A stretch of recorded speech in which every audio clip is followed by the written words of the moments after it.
Oh, hello there. Fancy seeing you here.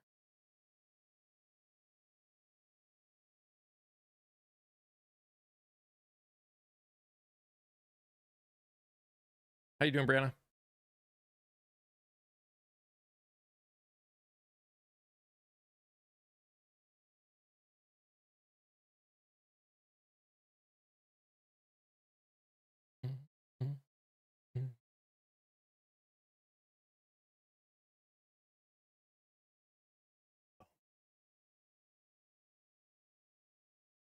Doing all right. Feeling mad this morning, but I'll blame the weather.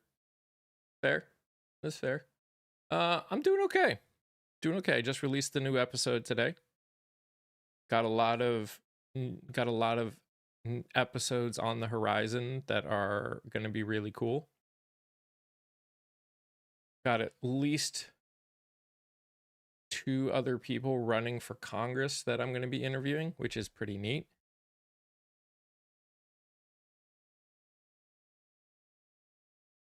Yeah, I just need more people to watch my stuff. I just need more people to watch my stuff. And I know you guys, there are so many of you that are putting so much time into watching my stuff, and I appreciate you. I just got to figure out how to get more people to watch my stuff.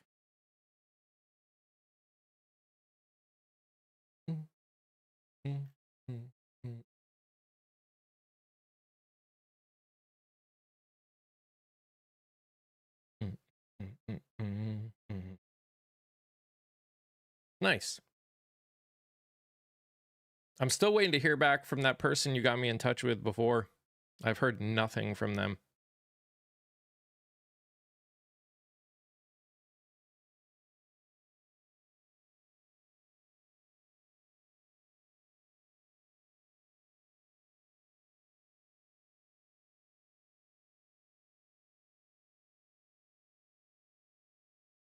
The beer vendor guy for the Brewers is running. There you go.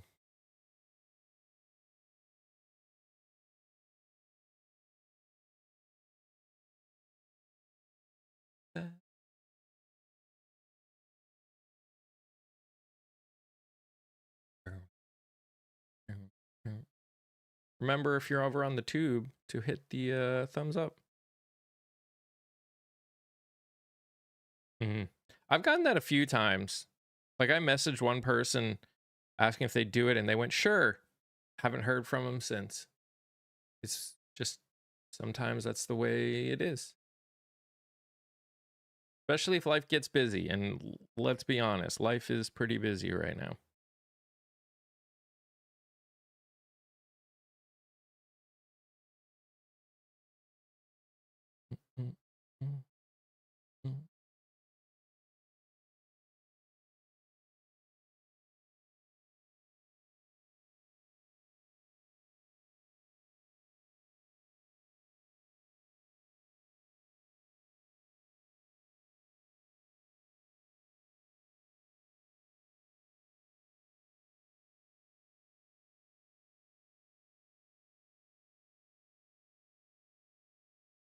Awesome to respond at all. Yeah.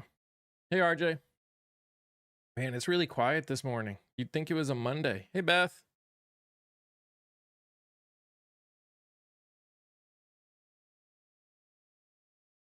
What's up, Ghost? How you doing, buddy?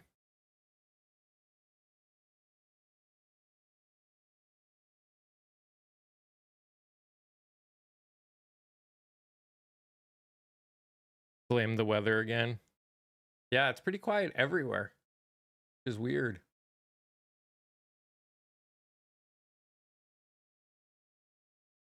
No.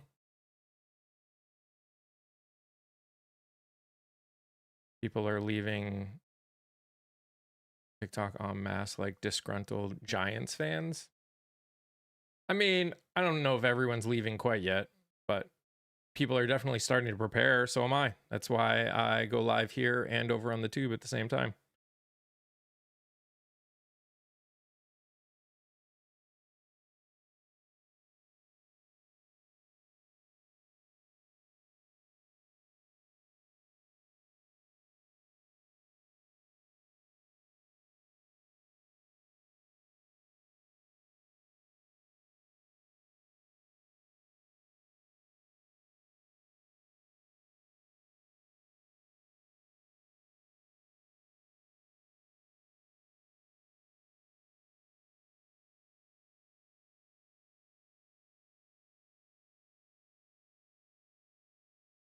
Nope, it's not.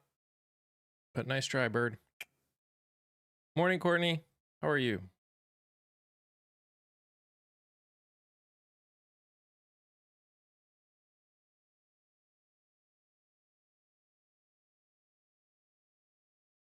Good. Good morning.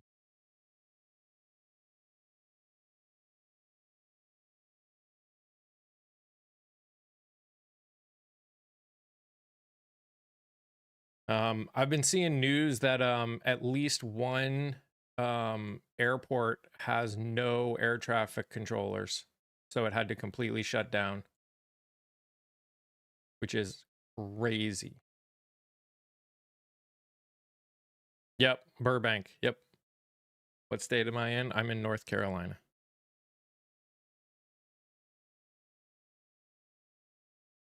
Hey, Aaron. It is definitely morning. Here we go again. Pam Bondi is talking right now. Trying to decide, do you think it's worth watching it? Do people think it's worth watching it?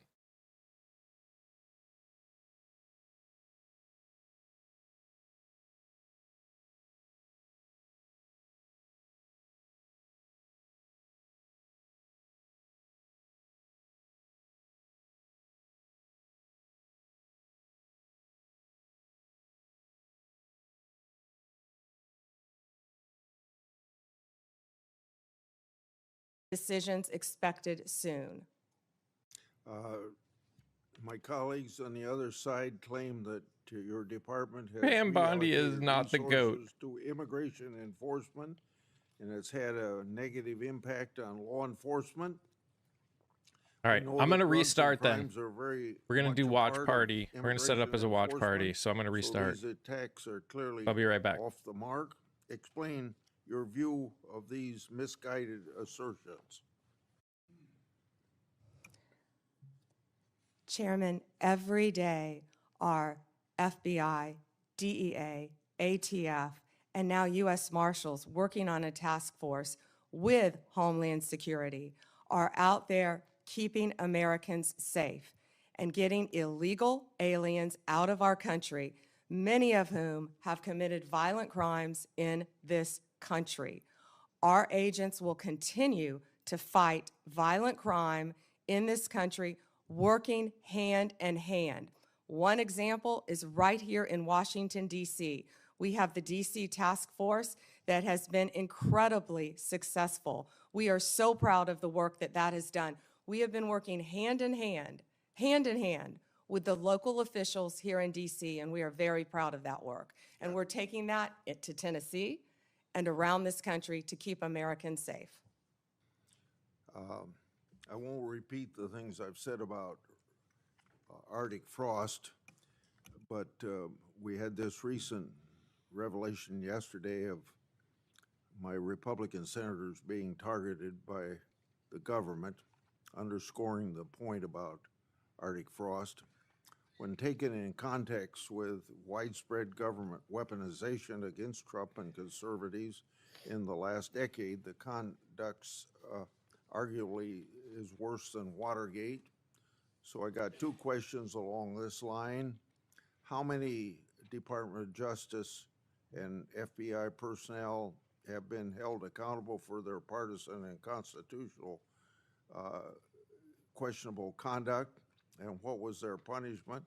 If you could give a few examples or follow up in writing. Hey, Julie. Since Hey, there's Jeremiah. so many people that fall into this category. Yes, Senator. Yes, Chairman, we will. So you want to answer that in writing?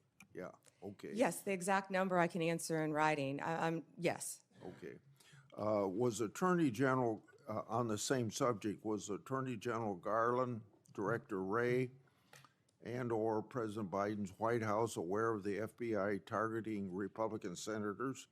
Did they approve it? Now, let's be clear, either they knew and allowed it to happen, or they didn't know, and if they didn't know, it points to a lack of oversight of Jack Smith's runaway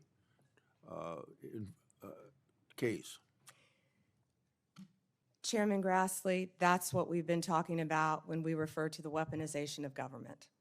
Operation Arctic Frost Oh was my an gosh. unconstitutional, She undemocratic literally abuse has of power. Probably has the questions During being Arctic asked Frost, and has the reading FBI points. also placed She's 92 literally linked reading the Republican responses to individuals their and questions. Republican groups, such as Charlie Kirk's Turning Point, on their list. Hey, Jeremiah. This Hey, is the Julie. kind of I don't know if I conduct said that already. that shattered the American people's faith in our government, as I said in my opening statement. We are ending this weaponization. No, Our you're not. FBI is targeting violent criminals, child predators, and other lawbreakers, not sitting senators This is who happen to be insane. from the wrong political party. Several of your It's literally colleagues what you're sitting doing. at this dais were targeted, and others. We will continue to stop that throughout the Justice Department. That is the ultimate weaponization of government. Have you Yes, sought she's grand literally jury reading a secrecy script. waivers so that all of Arctic Frost documents can be produced to Congress? And if not, do you plan to do that?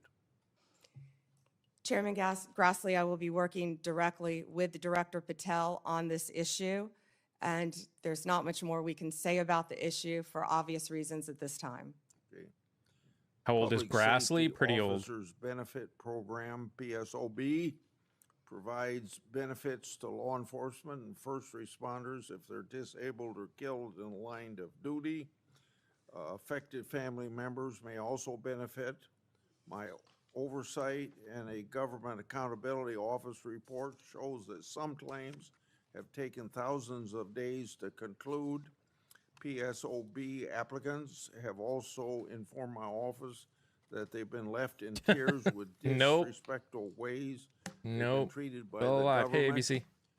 Question number 1 and 2 in this area, but I'll start just with I mean, one. Carrie, I What agree. We actions do. have been taken to hold DOJ officials accountable for their failures to manage the program and treat applicants with respect? Chairman Grassley, as stated earlier, there This have been many is, terminations from the Department of Justice, and we stand by all of Senate those. Many of those hearing? are subject to active litigation. Forget if it's Senator or House. This Department of with Pam Justice Bondi. will treat everyone with respect, and we will do everything in our power to help citizens of this country. I agree, Jen. Please reach out to us with any individual cases, and I will personally look at them for you, Chairman. Okay. So Okay. if you'll provide that information, that was my second question. So now let's go on to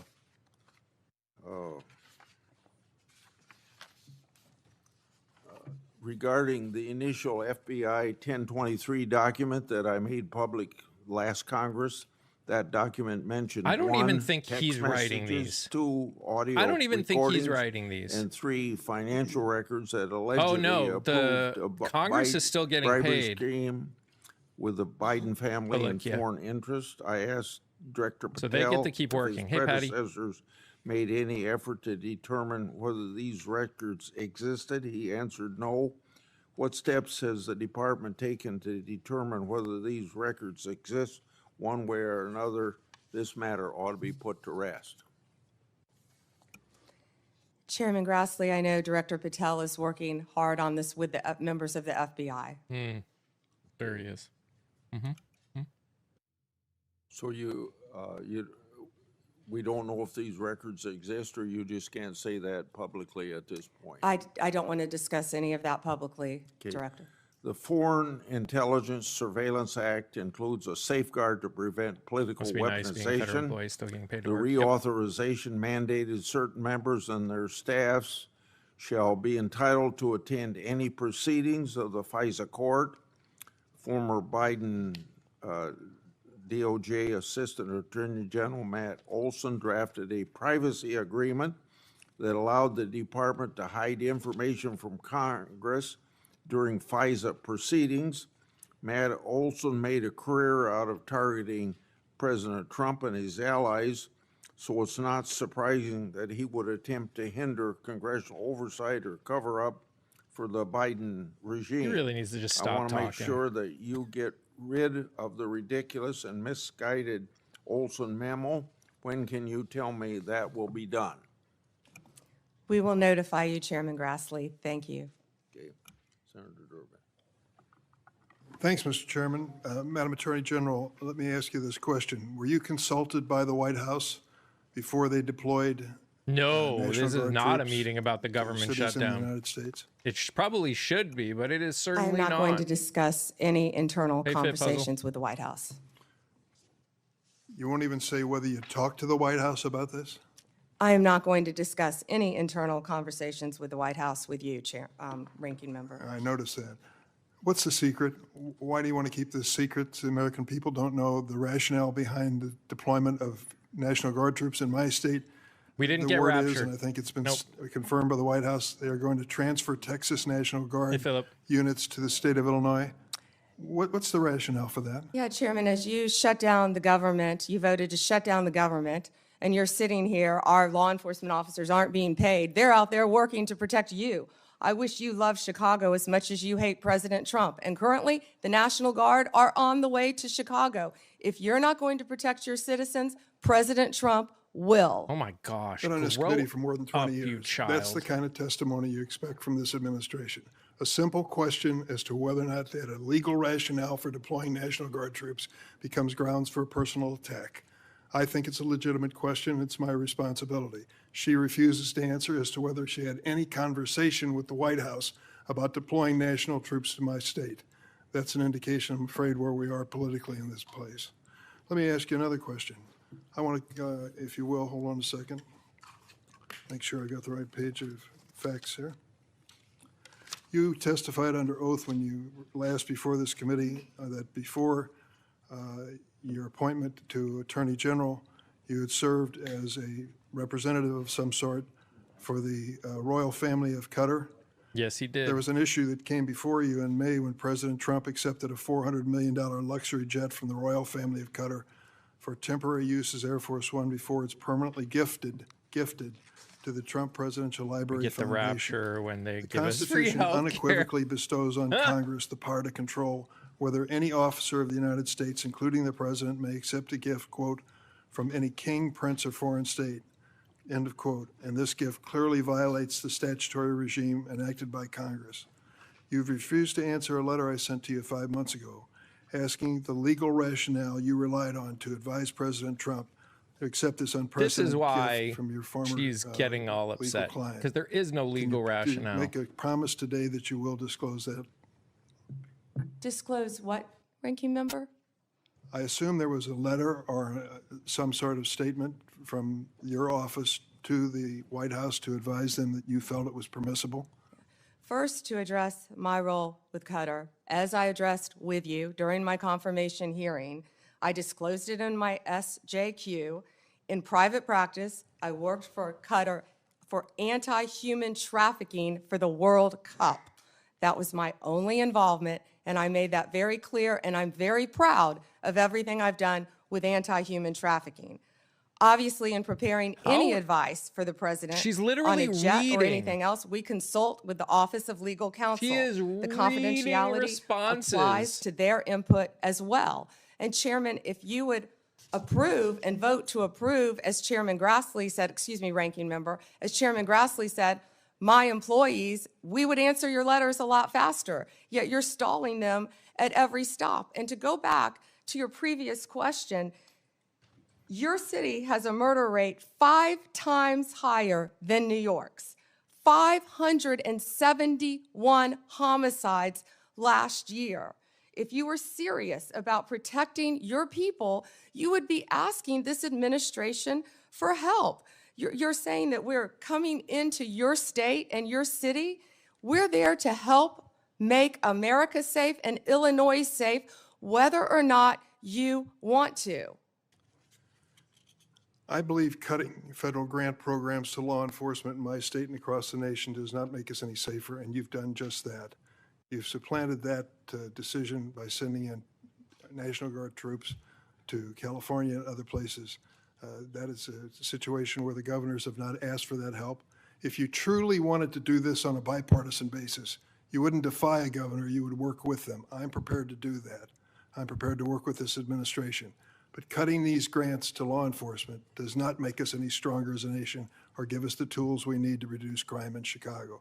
Now, I'd just like to ask you, when it came to this Cutter situation, By the way, everyone did you that's here, consult with make the sure you ethics hit office that follow. in the And Department of I'm Justice also live before over on the making your tube, decision on this gift trying to of a grow jet? over there. Chairman, I didn't gift a jet to anyone. My Office of Legal Counsel provides confidential advice to the President, to the White House, period. And you're conflating two issues. Cutting grants, I was very clear about what grants we've cut and what grants we haven't, only 7%. And if you have a grant in Illinois that you think that I've cut that is not that is protecting law enforcement officers or your people, you personally call me and I will work with you to turn that No, grant you back wouldn't. on. I think many of the Democrats here can tell you, I have worked with them to turn grants back on. There's an appeal process. Tell me a specific grant that I have turned off in Illinois that would help law enforcement, and I will work with you. Yeah, she's But not you supposed have to be not legal done that. counsel to the Did you And take a president. again, look? Did you take a the look? National Guard is on the way right now as we speak. Oh, by the way, so is Director Patel and Deputy Attorney General Todd Blanche. You're sitting here grilling me, and they're on their way to Chicago to keep your state safe. Madam Attorney General, it's my job to grill you. Investigation of your agency is part of my responsibility and this committee. You may not like the experience, but others have weathered the storm and answered questions in a respectful manner. Can you tell me the grants, Yes. Ranking Member, please? Take a look at the president's budget on HIDA grants. What happens to it in his proposed budget? I'd be glad to meet with you on the It's grants. cut by 1/3 from $300 million to 196. That's one example of a grant that works, and your administration has suggested cutting it in the budget lies ahead. I want to ask you about items in a letter I sent you in July that you have not answered. In February, you made a public claim that the Epstein client list was, quote, sitting on my desk right now for review, end of quote. You then produced already public information and no client list at a major media event hosted at the White House. Attorney General Bondi, why did you publicly claim to have the Epstein client list waiting for your review and then produce nothing relevant to that claim? Senator Durbin, if you listen to my entire clip on that, I said I had not reviewed it yet, that it was sitting on my desk along with the You JFK handed files, out the Martin stuff, Luther King supposedly. files. And I said I had not yet reviewed it. And if you see our memo on Epstein, you will see, excuse me, our memo on Epstein clearly points out that there was no client list, our July 6th memo. You also didn't let me respond to the HIDA question. The budget transfers $196 million for high-intensity drug trafficking areas to the Office of Justice Programs, OJP.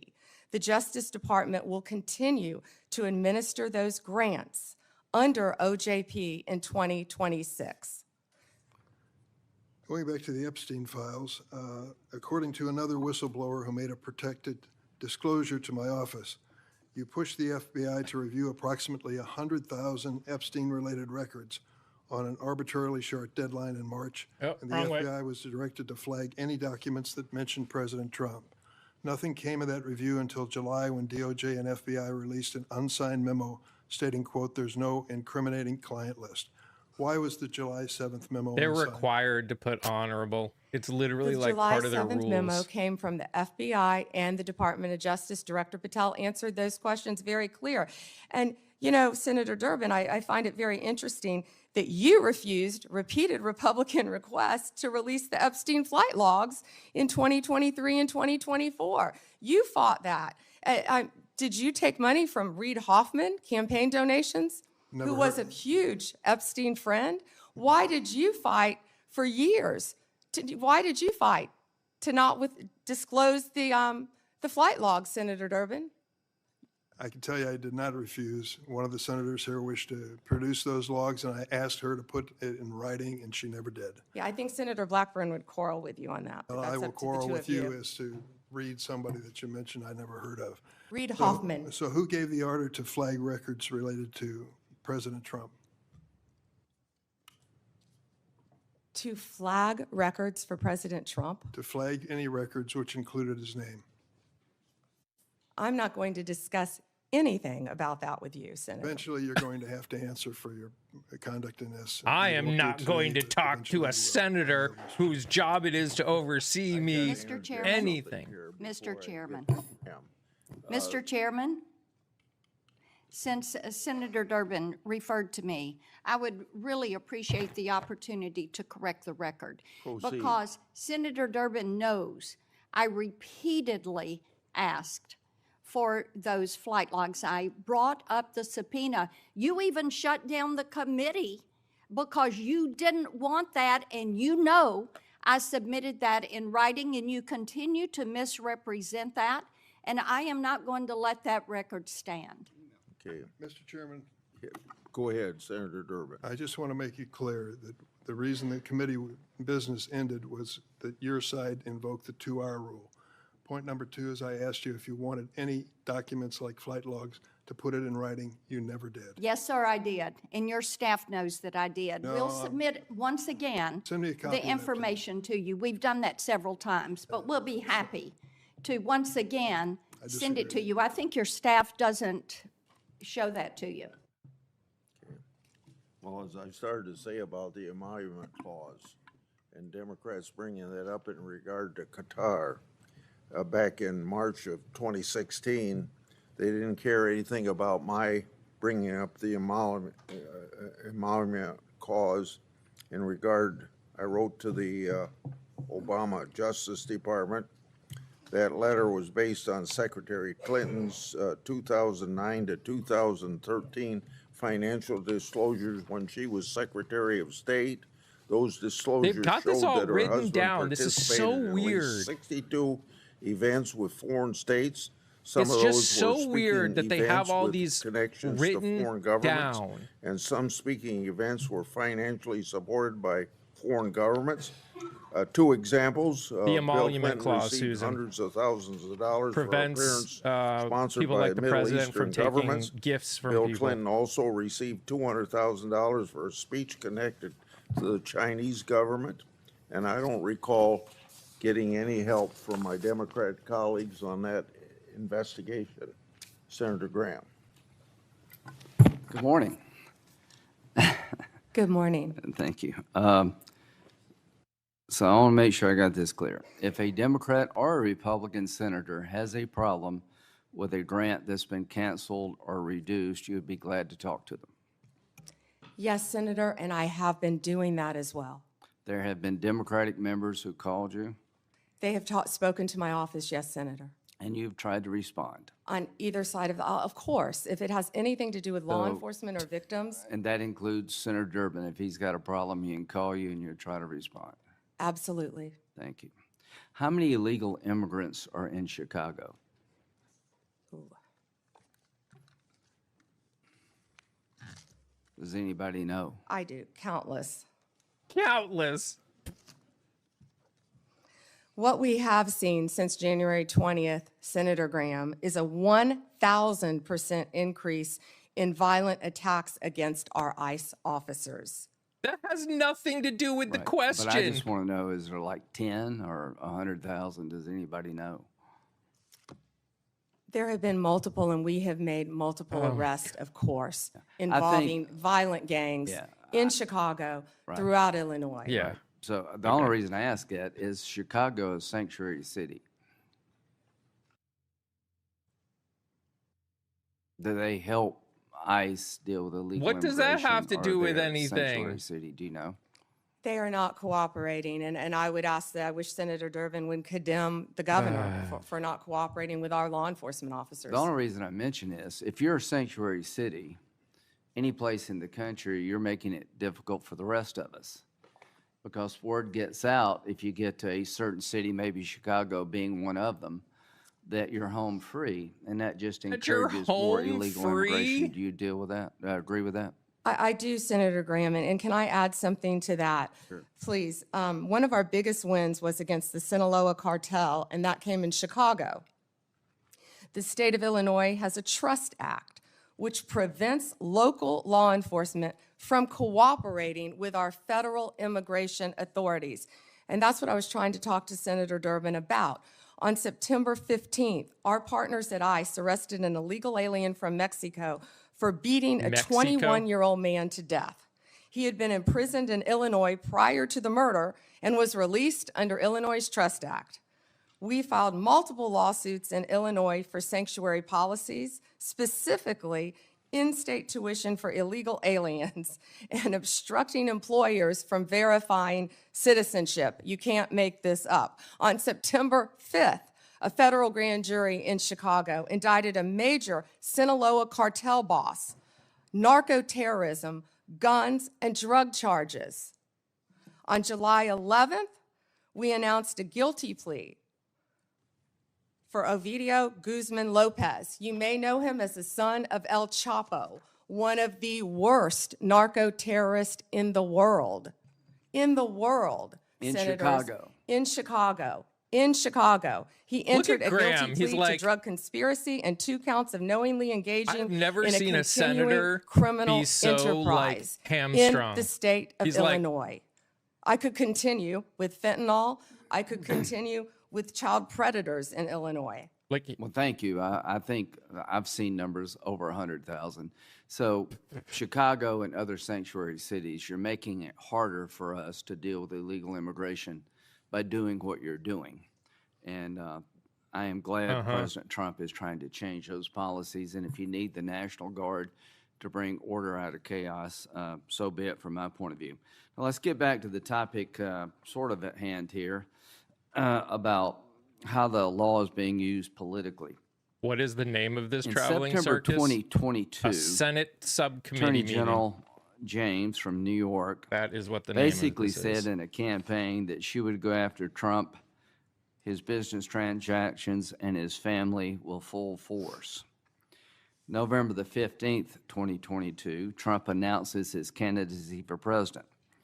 November 2022, 3 days after Trump Selling announced his popcorn. reelection campaign, Jack Smith was appointed by Hey, Garland Kiva. Hey, to be Kia. special counsel to look at classified information, document in the bad place mishandling, right now? and Yes. trying to undermine the 2020 election. In March, President Trump was indicted in Manhattan of 2023, just after announcing 34 felony Why counts. are And what they did is they took misdemeanors and turned them into felonies by using a legal theory It's that nice to no know that one this is in what the we're history spending of our time and Manhattan money had ever on. been charged It is with. nice to know with the government shutdown June that this is what we're spending our 2023, time and money on. Federal grand jury in the district court for the Southern District of Florida indicted This is President Trump it, on guys. 37 charges. This is it. Government shut down. Regarding But classified this is what information. we're doing. Now, all I can say is that taking a hammer to a hard drive and bleach bit apparently doesn't make the cut. Having documents in the garage of President Bella. Biden doesn't make the cut. In August of 2023, he was indicted I don't know. yet again I'm going to be regarding honest the with you. I 2020 don't election. know. We might give. So I don't know all how I much can longer we're say going to give is that this, in but September 27th, we'll keep watching for now. Jack Smith's team But we're talking about asked 20. for my phone records and 7 other senators. Now, that's just the 2024 election. Comey. Why Are are we you talking aware of the about fact that in Comey. August, Comey, then director CIA, And again, I mean, all these excuse me, questions are FBI, written down. August of They're just reading the questions. 2016 They're literally just was reading in things. a meeting at the White House where it was Just discussed reading things. that by Brennan, There's no then CIA actual director, discussion going on here. that there was intelligence that maybe the Clinton campaign was trying to cook up a narrative that Trump was a Russian asset? Senator, I believe that has been reported publicly, but I cannot comment on that. Okay, well, I'm just telling you. Now, this is a campaign for president in 2016. In July, they open up Crossfire Hurricane. In August, they have a discussion in front of President Biden that there's intel that maybe this is generated by his political opponent. Nothing happened. In September, are you aware of the fact that the intelligence community sent a memo to the FBI director detailing intelligence that suggests it's Clinton's campaign is behind the idea Why are that we Trump is colluding or cooperating with the Freaking Russians? talking about Senator, I believe that Clinton. has been reported. And that was addressed to the FBI director and Mr. Strzok, this memo. Are you aware that he told this committee, I don't recall that, Is the his time FBI up? director? Seriously, Amy. Senator, I can't discuss anything. Well, I can regarding tell you this. What the hell would you recall? You're the sitting FBI director. There's a campaign for president going on. You've opened up an investigation believing that the Republican candidate may be a Russian asset. And now all of a sudden, less than a month later, 2 months later, you have two inquiries, two events to suggest it may be his political Tracy. opponent. Did anybody in the FBI inform the FISA court or anyone else about this activity that you know of? I can't discuss that matter, as you know, Senator Graham. Should they have? Is there a requirement by law enforcement to tell the court if their warrant is being sought or a defendant that there's exculpatory information out there about you? In general, of course, Senator. So, to the country, the FBI director gets a memo from the intel community. This may be all a political plot by his opponent. They didn't do a damn thing. Are you familiar with the Steele dossier? Yes, Senator. That was a dossier prepared and paid she's for going to her by the next Clinton page. campaign. Are you aware that it was that document was used to get a warrant on 5 different occasions against Carter Page, an American citizen? Yes, Senator, and that has been Are you reported. aware of the fact in February 2017, She's literally after looking Trump is down president, at the questions that are the that they're person talking who gave about. Christopher Steele the information, the Russian just guy, looking.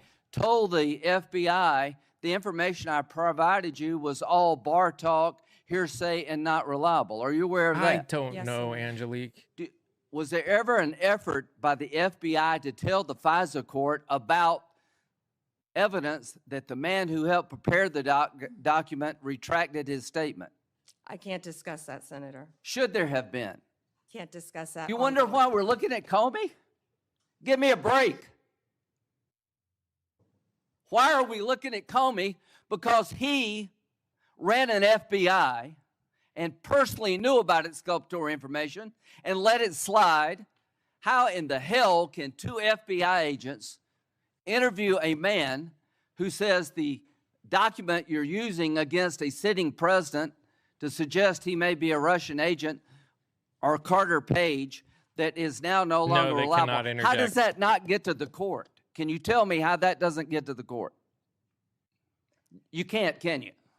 I can't, Senator, and I Can can't you tell me discuss it. why my phone records, when I'm the chairman of the Judiciary Committee, were sought by the Jack Smith agents? Why did they ask to know who I called and what I was doing? Because they were from January investigating. 4th to the 7th. Can you tell me that? No, Senator, and there were 8 senators in total. Do you think that was an abuse of power? Senator, I cannot discuss whether there is or is not an ongoing investigation. If I may add one thing, they also wasted $50 million on what you just described. Oh, let's trying look to put down. She had to President read from her Trump in script. jail prior to the election. She had to read from her Before script. Senator Whitehouse, I want to introduce into the record what is called the Durham Annex. The annex is Oh, a declassified Grassley's just got to talk appendix now. to John Durham's report about Crossfire Hurricane.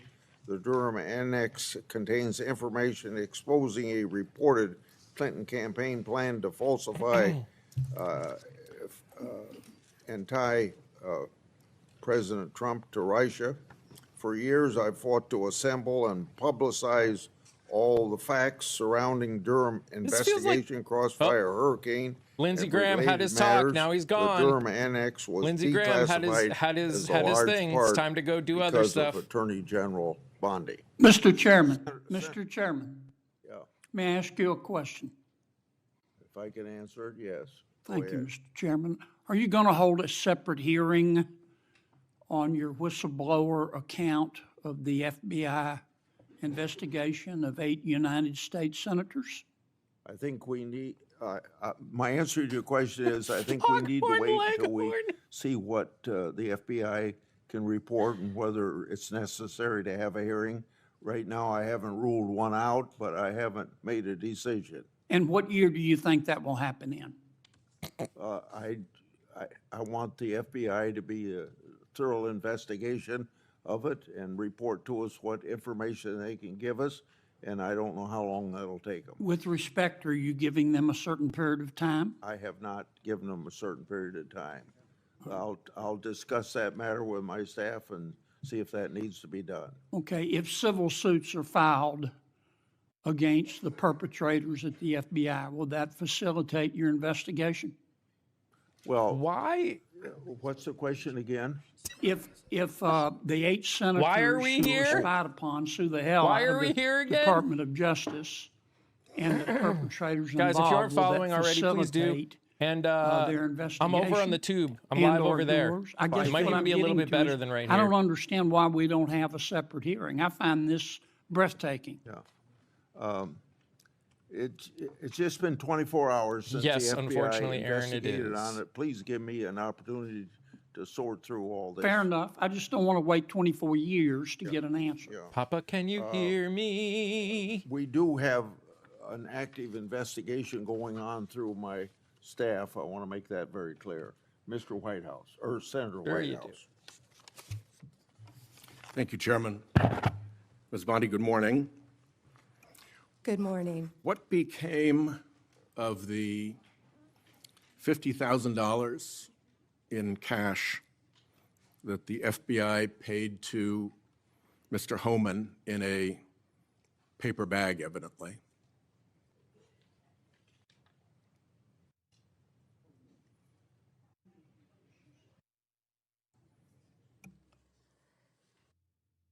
Senator, as Deputy Attorney General Todd Blanche recently stated, the investigation of Mr. Homan was subjected to a full review by the FBI, agents, and DOJ prosecutors.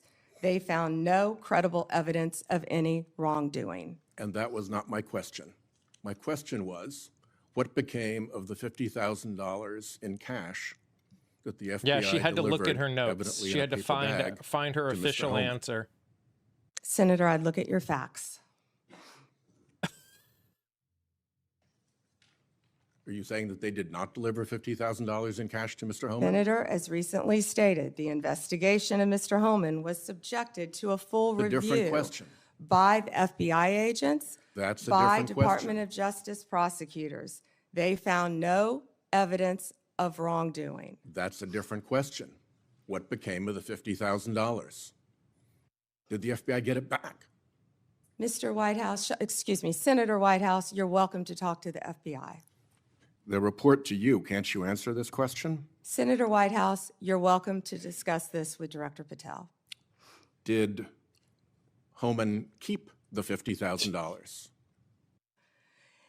As Deputy Attorney General Todd Blanche recently stated, the Okay, investigation never mind. of Mr. Never mind. Homan I can was see I'm not going to get a subject straight to full answer from you to review a very by simple question. the FBI agents and the DOJ. Do They you found know- no credible evidence of wrongdoing. You know, you're very concerned about money and people taking money, and Do you you rail know- Oh, here against we go. dark Wait a money. second, wait a Yet you second. work with dark Wait a money second. groups all the time, Senator Wait a Whitehouse. second. Did you know whether or not in that investigation they looked at whether the 2024 $50,000 payment to Mr. Homan was declared by him on his Oh my gosh. tax returns?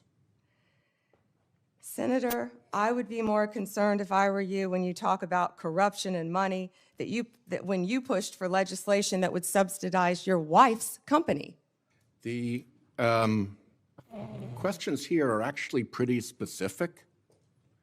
So having you respond with completely irrelevant far-right internet talking points really is not very helpful here. I'd like, Mr. Chairman, you generally like to have us be able to get answers to know, and we'll follow up with the QFR. And to the extent Patel wants to answer, that would be great as well. Yes. What happened to the $50,000? She has something written down on Did Homan everybody. keep it? Every Democrat. Did the FBI get Correct. it back? If he kept it, did he put it on his tax returns? Pretty simple questions. She's basically been given something to Homan talk was about the on same everybody. guy who said there was a when they deal with push her on Eric things. Adams. He said, if Adams doesn't come through, I'll be back. I'll be in his office, up his butt, saying, where the hell is the agreement we came to? Which brings us to the OPR investigation of prosecutorial misconduct by Emil Bovee, because he was also involved in that transaction. Yeah. What became of the OPR investigation of prosecutorial misconduct by Emil Bovee? Yeah, Senator Whitehouse, to correct you for one moment, that would be the Honorable Judge Emil J. Bovee III to you. Not at the time of this. He was an employee of the Department of Justice. And what became of the OPR investigation? It's into all his pending litigation, misconduct? Senator. I can't discuss pending litigation nor personnel matters. OPR customarily publicly says when there's an investigation, and at the end of it, they provide a summary. Why can't you say whether there's an OPR investigation and whether, if it's concluded, there's a summary? Senator, I'm not going to discuss personnel matters. Even public ones. Senator, I'm not going to discuss personnel matters. So, Kash Patel told this committee that his grand jury testimony This is after immunization, after initially pleading the fifth, spending our tax was, money well and I today, quote, guys. sealed by the Spending- Department of we're Justice. Not getting the government How and when unshut and down. why We're getting this. was his testimony sealed, and by whom? Senator, I'm not going to discuss any testimony, especially testimony that could be sealed with you. No, the question is, was it or was it not sealed? Senator, I'm not going to discuss that with you. Well, he also said that he worked with the Department of Justice to have his transcript released publicly. How and when was his transcript released? I am not going to Presumably, if he discuss released it anything publicly, with that's you. something you can discuss I because am it's not public. going to discuss Well, anything Senator, I with believe you discussed that with Director Patel. And I'm asking you because he said the Department of Justice made this decision and you run the Department of Justice. I would refer that to Director Patel. Even though you run the Department of Justice and he testified that the Department of Justice released his transcript publicly. If it is released publicly, we will get you a copy, Senator, gladly. If, being a rather important word there, when your FBI director testified that that was a fact. Treasury compiles suspicious activity reports, referred to often as SARs, that DOJ receives automatically. Hundreds related to accounts of Jeffrey Epstein. How many of those Treasury SARs did you Gave or you a Director headache? Patel I feel investigate? you, Bella. I feel you. Senator, I'm not sure if you're concerned because you took money, I believe, did you, from Reid Hoffman? see, here one we of go. Epstein's closest confidants, not only gosh. once, but twice in 2018 and 2024, if that's correct. But Senator, did you ask Merrick Garland any of this over the last 4 years when he sat before you?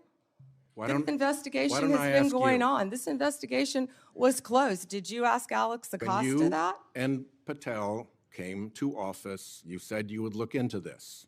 There were hundreds of suspicious activity Dude, reports. literally reading people from would a sheet deduce of things to from be the fact like, that they to are called deflect from. suspicious activity That's reports insane. that there might be suspicious activity. Thank you for the follows. And yet you seem to have looked at 0 of those suspicious activity reports involving Jeffrey Epstein accounts.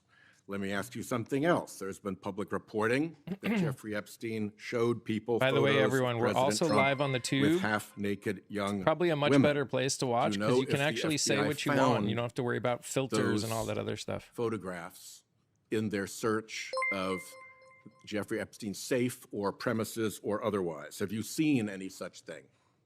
You know, Senator Whitehouse, you sit here and make salacious remarks, once again trying to slander President Trump left and right, when you're the one who was taking money from one of Epstein's closest confidants, I believe, I could be wrong, correct me, Reid Hoffman, who was with Jeffrey Epstein on multiple occasions.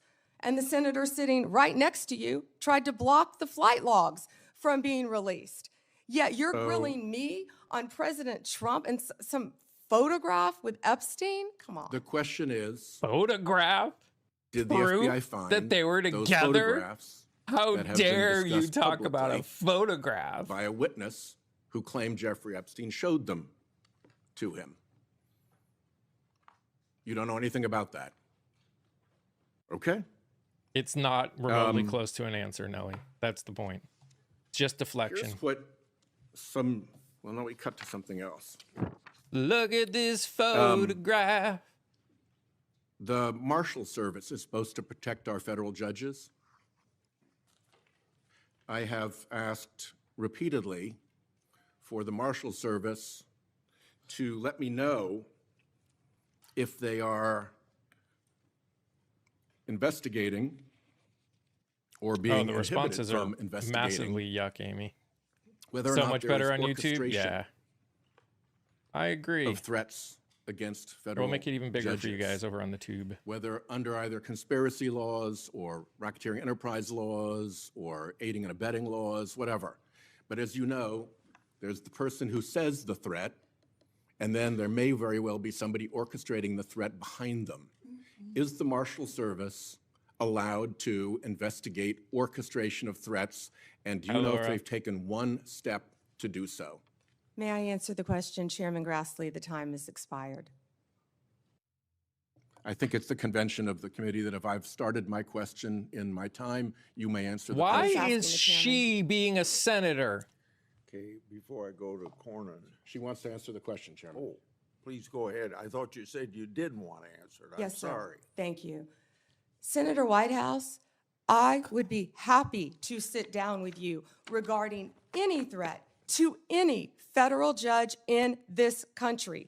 We take threats very seriously. do. I will set a meeting with you, with Director Seralta of the U.S. Marshals, and I will be there. And we will talk about any threats on federal judges, Including who orchestration. threatened them or who orchestrated them. Bingo, thank you. Okay, before Cornyn speaks, I get kind of amused about my Democratic colleagues bringing up Treasury suspicious activity reports regarding Epstein. When Senator Johnson and I issued our I have Biden never family seen reports in so many 2020, people we used have information stuff from written these down. very same type of documents. And you know And what? just doing we were that. criticized Hey, by our KJ. Democratic colleagues for doing so. And for Thanks for years, coming they over here. ignored the evidence of the Biden family. It's so much better over on the criminality. tube, guys. I It's don't so much think bigger. my colleagues can have it both ways. And you can Senator talk. Cornyn. General Bondi, 6 out of 10 Americans Hannah, the ladies' house fire, that whole say thing they with the live judge is from crazy. paycheck to paycheck. And I'm sure that includes a lot of federal employees, And if you're Border over on the Patrol, tube, make sure you give it a thumbs up if you FBI like what we do. agents, people who support them, frontline prosecutors. How old is Crossley? Like 500 at Do least. you find it somewhat At inconsistent least. that our Democratic colleagues claim to support law enforcement and the rule of law, but yet they vote to deny those same individuals the pay which they've earned? Yes, Amy, it's the Senators, same our name law with the enforcement same agencies, image. DEA, There's ATF, also, if you go onto my FBI, page, there's a link there. U.S. Marshals, and all the other federal agencies, Homeland Security, Treasury, all the agencies, all of my federal prosecutors, all of our employees are working tirelessly, national security, around the clock Sure they to are. keep this country safe Sure they and to are. keep this world safe. Yet, the Democrats Oh my voted God, to will you shut the stop it? government down. And they are out there working without a paycheck, with families at home, risking their lives every single day. Lies. Thank you for pointing that out, and Lies. thank you for caring, Senator Cornyn. Lies. You literally So let's get back should be to some disbarred. basics. The You should be Constitution of the disbarred. United States is the supreme law of the land, is it not? Yes, sir. Applies to all Americans, the entire country. Federal law, likewise, applies to the entire nation, does it not? Yes, Senator. And so when federal law enforcement agents go to cities like Chicago to enforce federal law, they are acting within their authority, are they not? Yes, Senator Cornyn. So Okay. on what legal basis would a governor or a mayor say, we're going to deny or prevent a federal law enforcement agent from enforcing federal Going law? What would wherever be it the legal wants. basis for them Welcome to to do the that? union. You know, Senator, there's not one. And as I stated, Welcome there to were the union. 571 homicides in Chicago last year. And that's why Yeah, right now, Director Patel 571 and out Deputy of Attorney over General 2 Todd Blanche are on their way to million Chicago. people. I've been to Memphis. They're in Chicago There's right friggin' now 2 million people. to protect the people of Illinois. And what Senator Graham, the point he was trying to make earlier, was that when you don't cooperate with law enforcement, if I was a TDA member, if I was a Sinaloa cartel narco terrorist, you know Thanks, where I'd go? Alyssa. Chicago, because they're not enforcing the law. That is not true. And they're running their operations, literally as not I true. stated Not even earlier, two of tiny the bit biggest true. terrorists, narco terrorists, we arrested right in Chicago because it was a safe haven for them. is not And they're true. operating these networks around Kevin, our entire it is country. not true. So we are going to keep our entire country safe. We're going to protect all Americans. If these senators aren't going to vote to open our government, to let these people, our people, work with paychecks, they're going to do it How are you anyway, so blind, whether or Kevin? not the locals are cooperating No, with them. it's not We're going true. to be How do there I know? 'Cause I protecting know people all that live in Americans Chicago. in this country, Senator Cornyn. I find it, the comparison between the nation's, Washington DC, here in the nation's capital, where the mayor has welcomed the federal law enforcement agents, which as I travel around the city, are providing a level of deterrence against crime that I have not seen before. And Washington DC happens to be one of the most dangerous metropolitan areas in the country. Lies. So that is seeing a what the freaking response has been by my local gosh. officials here in Washington DC, seeing how the public here who visits here as tourists from Texas and elsewhere, how they're welcoming Literally, the crime this, rate in law- our federal law cities are enforcement lower presence. It than strikes some of me our as rural a towns. stark contrast between what we've seen in places like Chicago. And I just don't I understand. literally don't know how these people how can sleep at elected night. officials are sworn to uphold the law and the Constitution of the United States. I could do take the not know how position these that, people can no, sleep at night. we don't want a safer community in our major cities that have a high level of crime like Chicago. Doesn't it strike you as bizarre? Why is lying Senator tolerated? Isn't Cornyn, this illegal? I don't No. understand it either There is because a we've been there working is a hand in rule hand in the right House here that in basically DC says you can with say Mayor whatever you Bowser. want. She has been an can't be held incredible accountable for it. partner at making DC safe again. We've been working with her. We've been working with the police chief. We've been working with their staff, and the numbers speak for themselves. 3,156 arrests, 294 illegal guns seized. I think the number's probably higher today. Carjackings down 87%, violent crime down 45%. Right here in the nation's capital. I have been out there Yeah, and what's countless times before they go out on the streets, and I'm watching the DC Metro Police. I'm watching them with the Transit Authority Police, who of Yeah, course and keep our when they metro leave- safe. I'm watching them with our Exactly. DEA, FBI, ATF, U.S. Marshals, Treasury agents, and HHS has even provided doctors out there to help the team. And what they are, they're a team, and they are working hand in hand. If you couldn't see their shirts on their insignia, you wouldn't know what agency they were with. I've truly never seen a partnership like that in my career. And You've it's obviously working never seen a together, partnership and that's ever. what Illinois is refusing to do. Grow up. And I wish these Gosh, senators, I wish the Senator friggin' Durbin would child. condemn the governor of Illinois and have him work with us, like we're doing now in Memphis. We have the governor of Memphis. We have our two great U.S. senators they're in literally Memphis. picking up we have the trash. mayor of Memphis, the same, the chief working hand in hand. What is she lying there. about? Everything, Trill.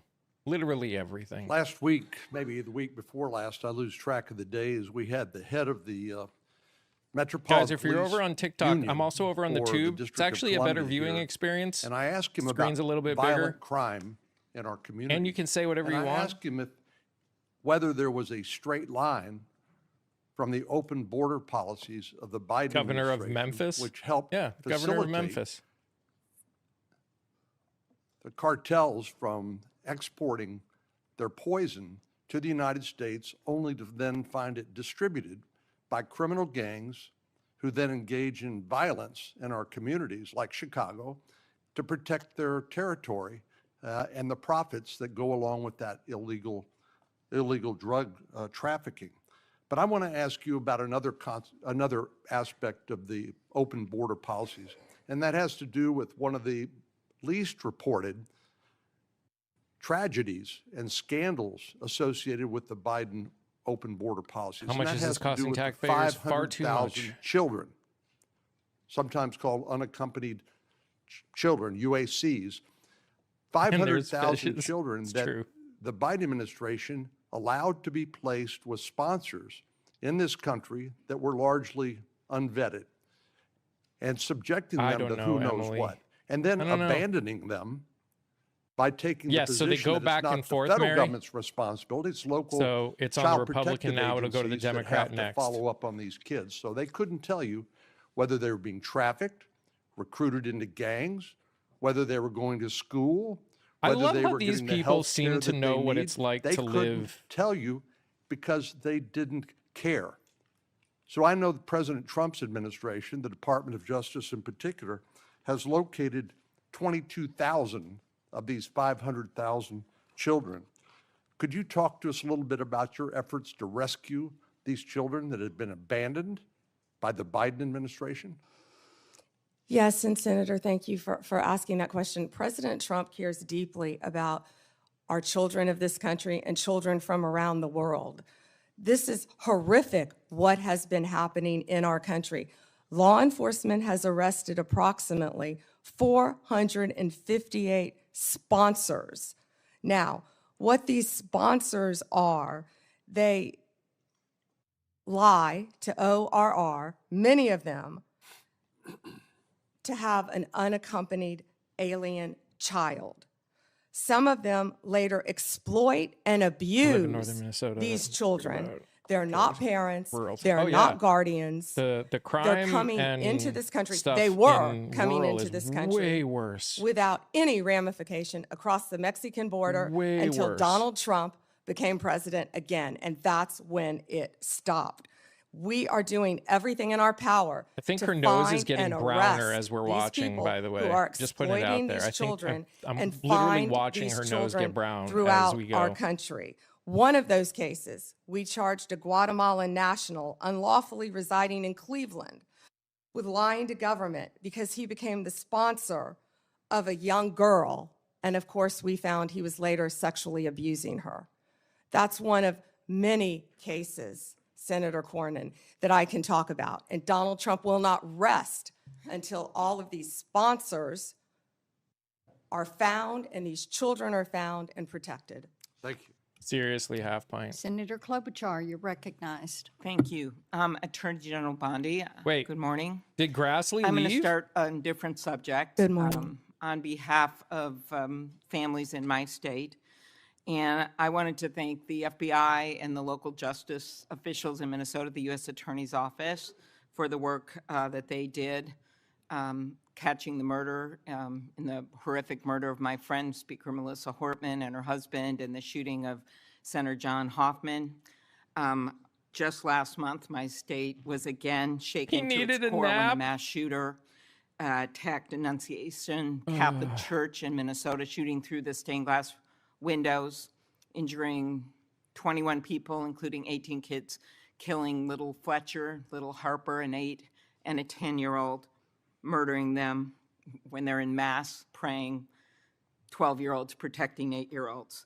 I know we've spoken about these tragedies, and we both agree that this kind of violence, whether in Minnesota or at a Mormon church in Michigan or the assassination of Charlie Kirk, has no place in our politics or in our democracy.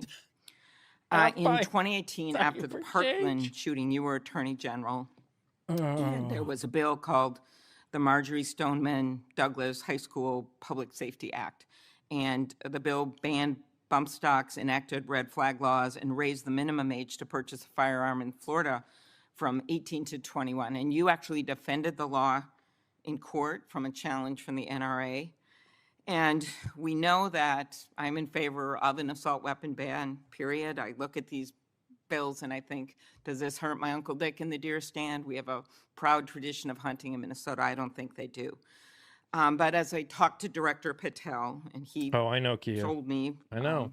in the chair you are sitting in right now, that assault weapon ban could prevent future attacks. I talked to him about better background checks, about red flag laws, and then that perhaps we could find common ground on what actually happened in Florida, which would be to at least change the minimum age for purchasing assault weapon, because we've got 18 to 20-year-olds commit gun homicides at over triple the rate of adults 21 years and over, even though that wouldn't helped in Annunciation Church because he was a few years older.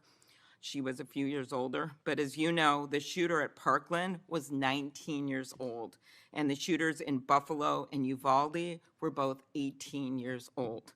So given your efforts in So Florida, Nellie, you this is agree that usually at how least it works. raising the age So when for a purchasing assault weapons senator could gets their reduce the number of time, these they shootings. start with a statement. Senator, And then they first, go to that's questions. pending litigation, and I can't discuss that at all. The 21 is pending litigation. I cannot discuss In that. Florida? But if I could go I back just, I to just, Nope. I really the don't know 21 this. age is pending litigation, I can't discuss that.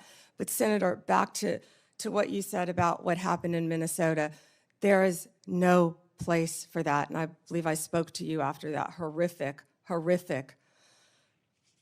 those murders. And I'm so sorry that happened. And all of my Yeah. federal agencies Chatting the tube is were so much better. partnering with state agencies. You can actually use words. Working Guys, if you're hand over on in TikTok, you hand should consider going in over to the tube. Minnesota. We're live there right now, too. What I can tell And, you about you the can Second actually talk. Amendment is this is the most pro-Second Amendment DOJ in American history, as you know. But we want to keep guns, as you said, where they should be, in the hands of law-abiding American citizens, while keeping them out of the hands of criminals and gangs. Since January 20th, the ATF and FBI have seized more I know than you gave these statistics. 30,000 I really illegal was, guns. I have 10 minutes. and I- 30,000, You have Senator given these Klobuchar. statistics, and I truly appreciate those statistics.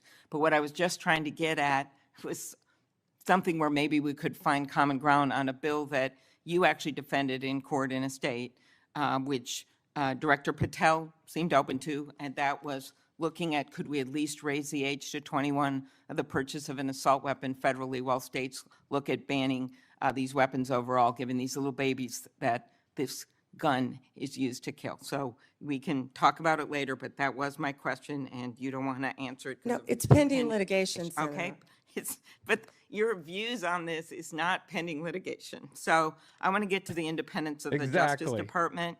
At your nomination hearing, I specifically asked you to provide assurance to every member of this committee that the Justice Department will only follow the facts and the law, and the White House will play no role in the cases investigated or Maggie, brought? I don't You get stated it. in response, this was you, politics will not play a part in my decisions. And you also said the Justice Department must be independent and must act independently.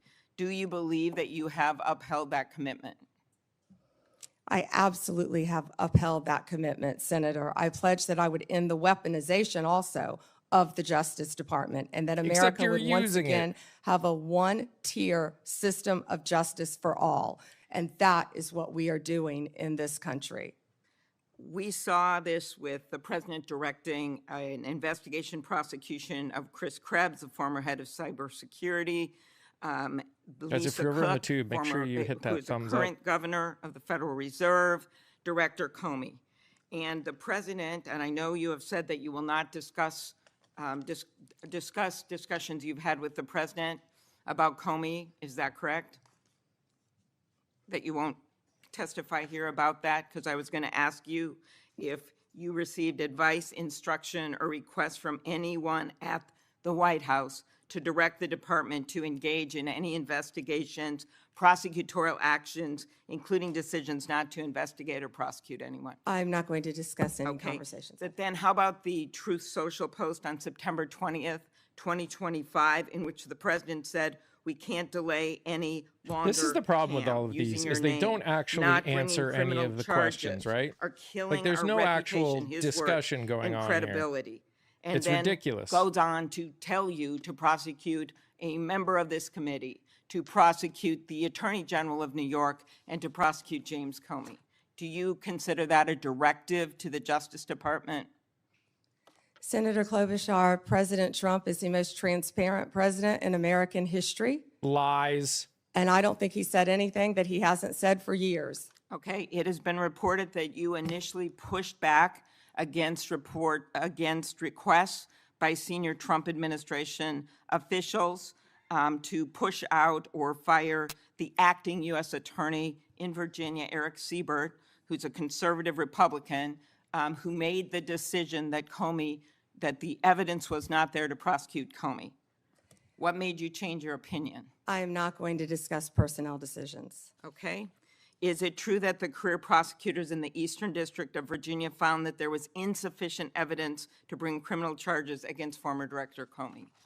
I am not going to discuss pending cases because Comey was indicted in the Eastern District of Virginia by, I may point out, one of the most liberal grand juries in the country. Okay, let's go on to other The firings most or liberal terminations. grand Last week, the juries? Justice Department fired at least You two don't know senior whether a grand attorneys jury is in the liberal Eastern or District not. of Virginia, including the office's National Security Chief, Michael Benary. It is reported that his firing They came don't tell following you who's in the criticism from a grand right-wing jury. social media commentator who wrote, "One can only assume he was part of the internal resistance in the Comey indictment." In fact, he did not work on the Comey case. Instead, he was working on pursuing understand I'm very justice biased? for Of course I'm service members biased. killed in Afghanistan. How So does are you. firing a 20-year You are national biased. security prosecutor We all are. enhance public safety?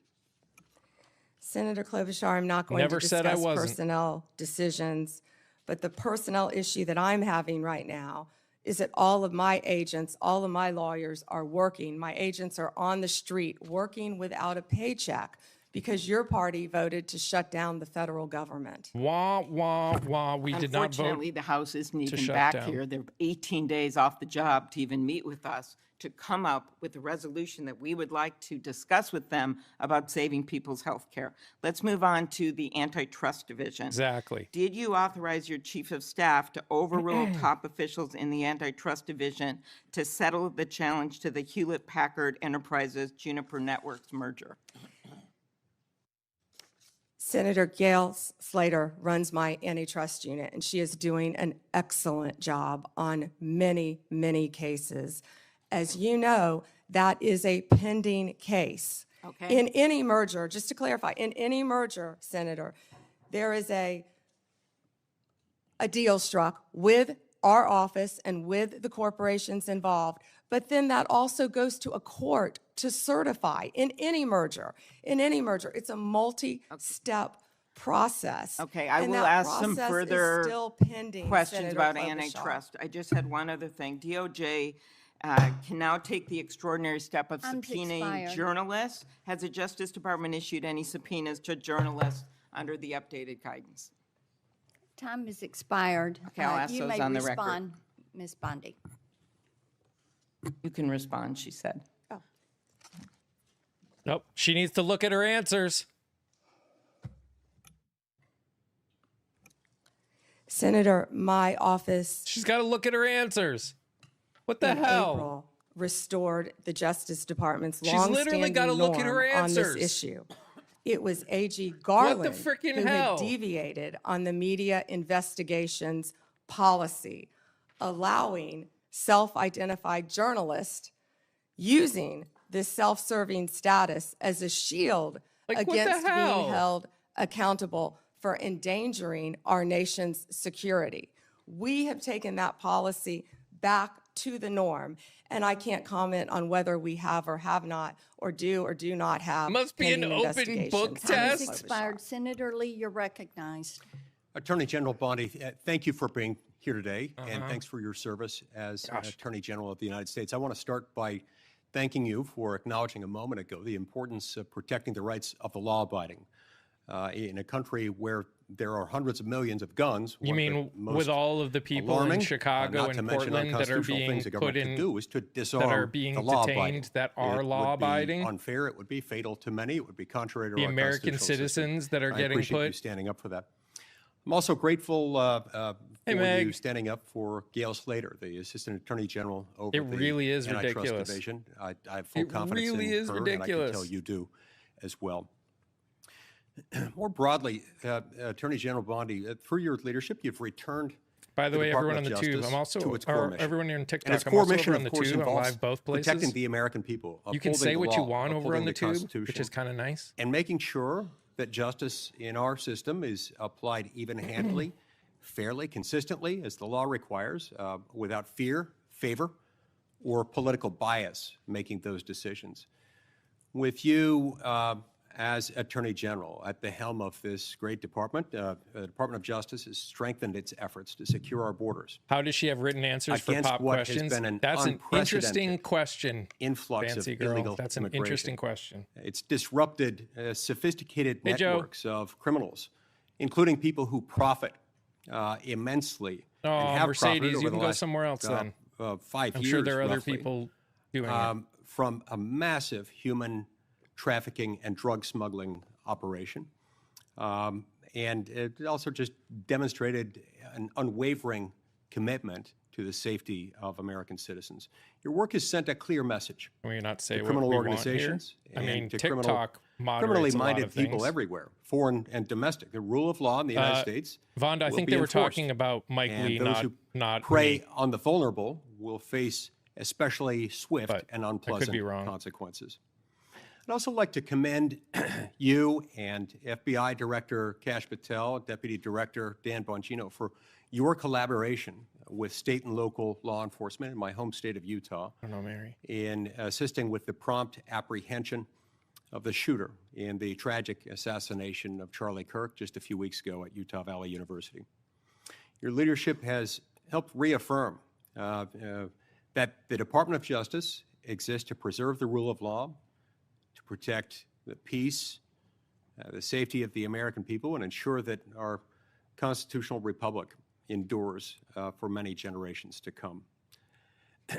Now, due to the open border policies that we had in the previous administration, a number of individuals, a number that is unknown and unknowable, but that is estimated to be in the many millions, somewhat estimated at the low end, be in the 10 million range. Others say more like 15. Others say it's more than that. But this unknown and unknowable number of individuals came across our border illegally. And an unknown number or percentage of those people are individuals who pose significant security risks, including some who are suspected terrorists. Duffy, they always They were talk all first allowed and to then enter ask the United questions. States without proper vetting, in many cases without any vetting at all.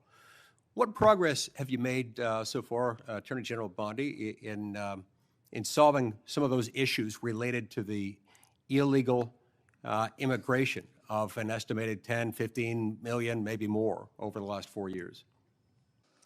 Senator Lee, we are working hand in hand with Kristi Noem, of course, the Director of Homeland Security. She has been doing an incredible job. All of our agencies are working in partnership with them at the direction of President Trump. He ran on the promise of making America safe and closing our borders, and that's what he did on day one. He has also declared many of these transnational gangs as terrorist organizations, which is exactly what they are. They have been coming into our country from Mexico, from Venezuela, from other Can she countries. not They have say been setting up Mexico? shop right in our country. They are narco-terrorists, and it is going to stop, and it is stopping under his watch. Our task forces are working hand in hand with Homeland Security. Director Patel, Deputy Director Bongino have been going nonstop to make America safe again. That's not just a slogan. That's protecting everyone in this room. That's what we're doing as a country. We don't care if you live in Chicago. We don't care if you live in he's also Florida. a criminal. We don't care if you live in Utah. President Trump wants everyone to be safe, including right here in Washington, D.C., and that's what he's been doing. Not only that, Senator Lee, the surge, I'm sorry about my voice, the surge of drugs in this country has been horrific over the last 4 years. DEA they have seized 4,500 Maybe, Meg. kilos of fentanyl Maybe. powder and 50 She's getting million emotional just fentanyl thinking about pills, Trump. which I said earlier represents 370 million deadly doses of fentanyl. These robot's transnational breaking gangs, down. it's all about drugs and money, and they are destroying our country. They are destroying our children, and a lot of this fentanyl, as we know, is made, the precursors in China. They're coming in our country through Mexico and now other places, and under Donald Trump, it's going to stop because he has secured our borders, Senator Lee. And we're very grateful for that effort. It's interesting to note, moreover, that under the leadership of your predecessor, the Department of Justice, the FBI, and others who routinely appear before this committee, when asked about the human smuggling operation going on across our southern border, routinely denied that fentanyl was coming in significant quantities through the human trafficking operation. They stated never with any evidence, never with any she threw China and Mexico under ability the to bus. back it up, to prove this was the case. And these things were Campaigning for coming a across raise, the possibly. points of entry through vehicles, through RFK trucks voice and is otherwise. contagious. We know that not to be true, and we appreciate your work in exposing that. Now, in recent months, going along with this law enforcement effort, there's been a disturbing trend. It's a disturbing trend that seems to be on the increase in recent days and weeks.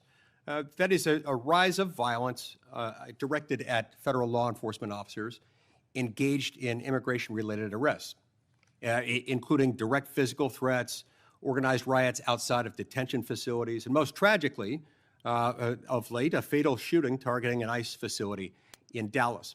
Then just yesterday, it was reported that a cartel member in Chicago put a bounty, that's right, a bounty, out there offering $2,000 on information about any ICE officer and $10,000 for those who kill an ICE officer. Now, keep in mind, this information is not for kicks and giggles. It is not for a game of Trivial Pursuit. That information, for which the cartel member would pay $2,000, is there so that others can kill an ICE officer and get $10,000. That's what that is. Can you discuss what protections are essential to ensuring the safety of ICE officers and their families, and why requirements to display personal information and prohibiting them from ever wearing any kind of covering would represent a totally unacceptable, indefensible risk to their public safety? Senator Lee, our federal agents have been doxxed, and many of you know what that means. It has happened to you on both sides of the aisle. You guys Our have heard of the federal word agents' dox, right? lives have been threatened. You've heard of We that? fought. Well, we spoke with Remember Apple when and we had Google that to get meeting the about what ICE doxing Block is before app I talk about taken it? down?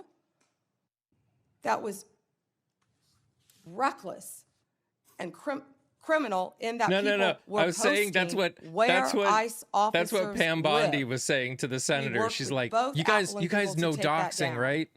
Threatening It's the stunning, I lives. would add here, that it took as much work as it did by you to get them to take that down. Remember, in the days following January 6th, they took down all kinds of things, including a social media app called Parler, based on very thin evidence that was later largely rebutted, suggesting that No, people we had know. been manipulating I Parler know what doxing in order is. to plan the January It 6th was- attack.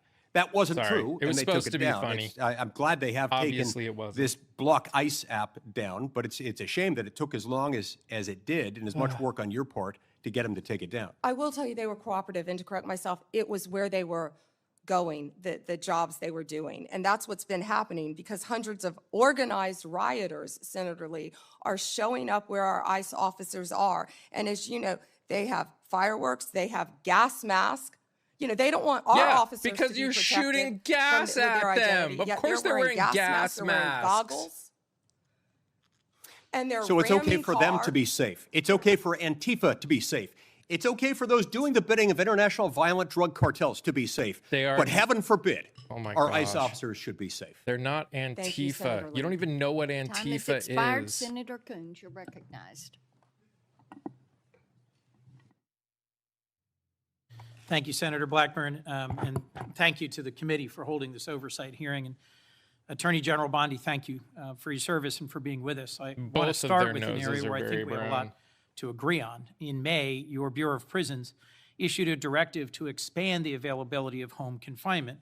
The directive said it was rooted know, in the Lori. principle of smart, fair criminal justice reform. We'll give it a little and bit explained more, that smart reform and and then public we'll safety can talk go about hand in other hand, things for the last and hour. that Or second we'll bring chances people are up not and just we'll talk. possible, I they're don't know. necessary for a justice system worthy of the American people.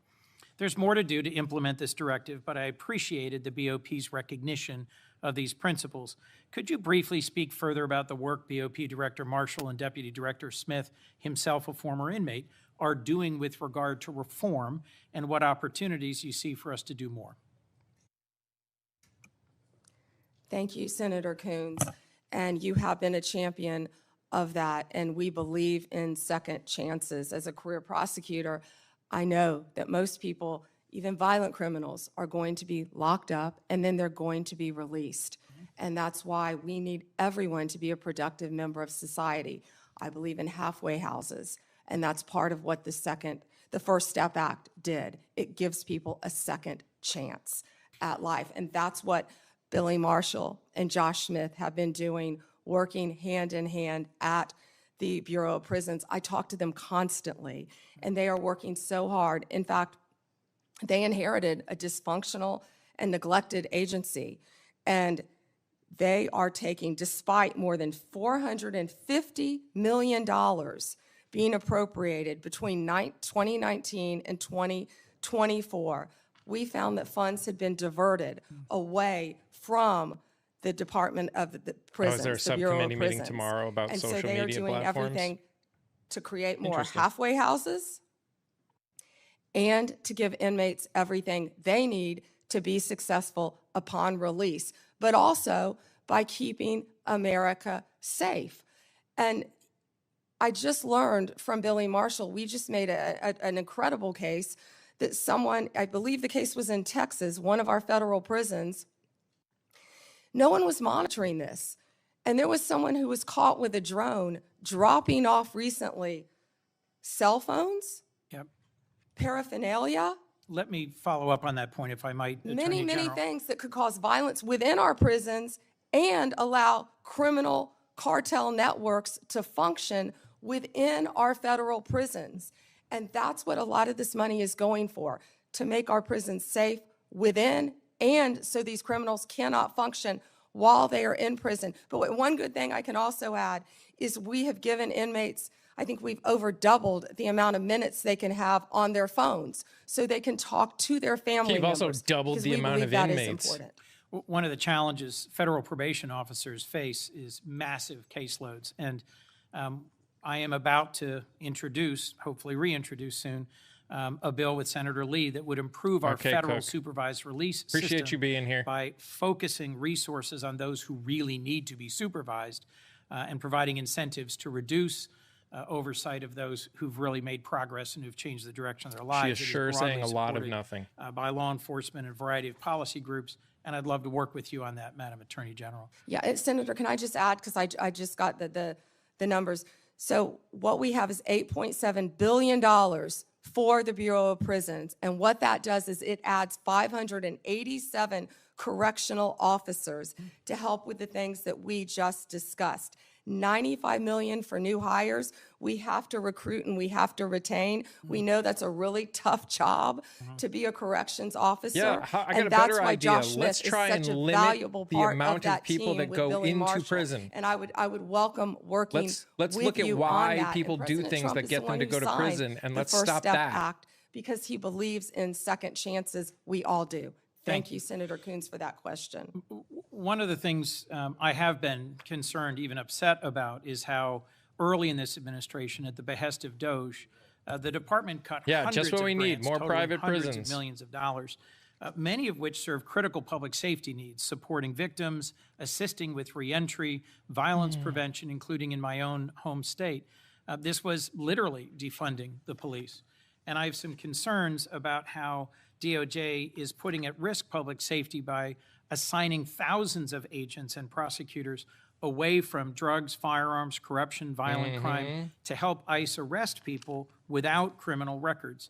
You've indicated a willingness to review any grant that a member of Congress has concerns about, and noted a number of them have been restored on appeal. And I appreciate that willingness to admit some misjudgments or mistakes in some of the many grants that were canceled. But can you assure us this process is going to be fixed going forward so better decisions are made at the start and not just after appeals?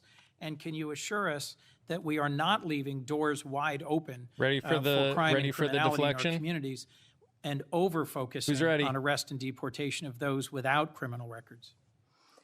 Yes, Senator, thank you for that question. And as I said earlier, we are reviewing all the grants, and I believe we have, turned some back on for senators who have called. It doesn't matter what state you're from. If it's a law enforcement grant, if it's protecting victims, let us know and we will work with you. And I'm not sure if we have done any in your state yet, but I would be happy to work with you on that. What I can tell you is there have been, out of the 5,800 discretionary grants that were reviewed, only 376 around the country, 7% were terminated.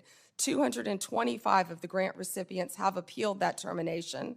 And so far, we've turned back on 18 of those. 17 appeals have been denied, and the rest are being actively reviewed. If any of you know of any of those that you believe should be turned back on, call me. We don't want to jeopardize I will be anything calling that's you. hurting. Please do.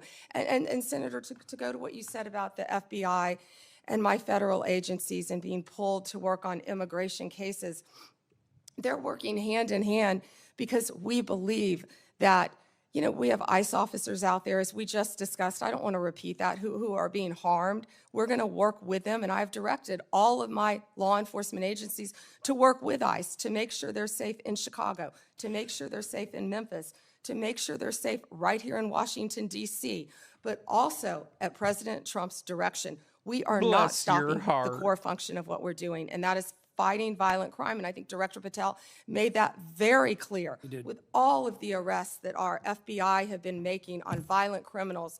And there's so much that we can't talk about here, but if any of you are on the Intel committee, Please call me. you I won't know answer. Yeah. we are fighting terrorists around this country every single day. Our lawyers are shut down right now. They're not getting paid, but crime is not stopping. They are working go. around the clock to not only keep our country safe, Senator, but to keep our world safe. And they will Madam Attorney continue General, to do that. I think all of us hate that there's a shutdown and its impact on the federal workforce, and are working to find a way out of this shutdown, but one that will also restore cuts to health care. We could spend a lot of time on that, but let's focus on, if I could, two more questions related to your service as the Attorney General. The government's asserting the authority to summarily kill people. It says our cartel members through military strikes against boats on the open ocean in the Caribbean. Congress has never authorized such a use of military force.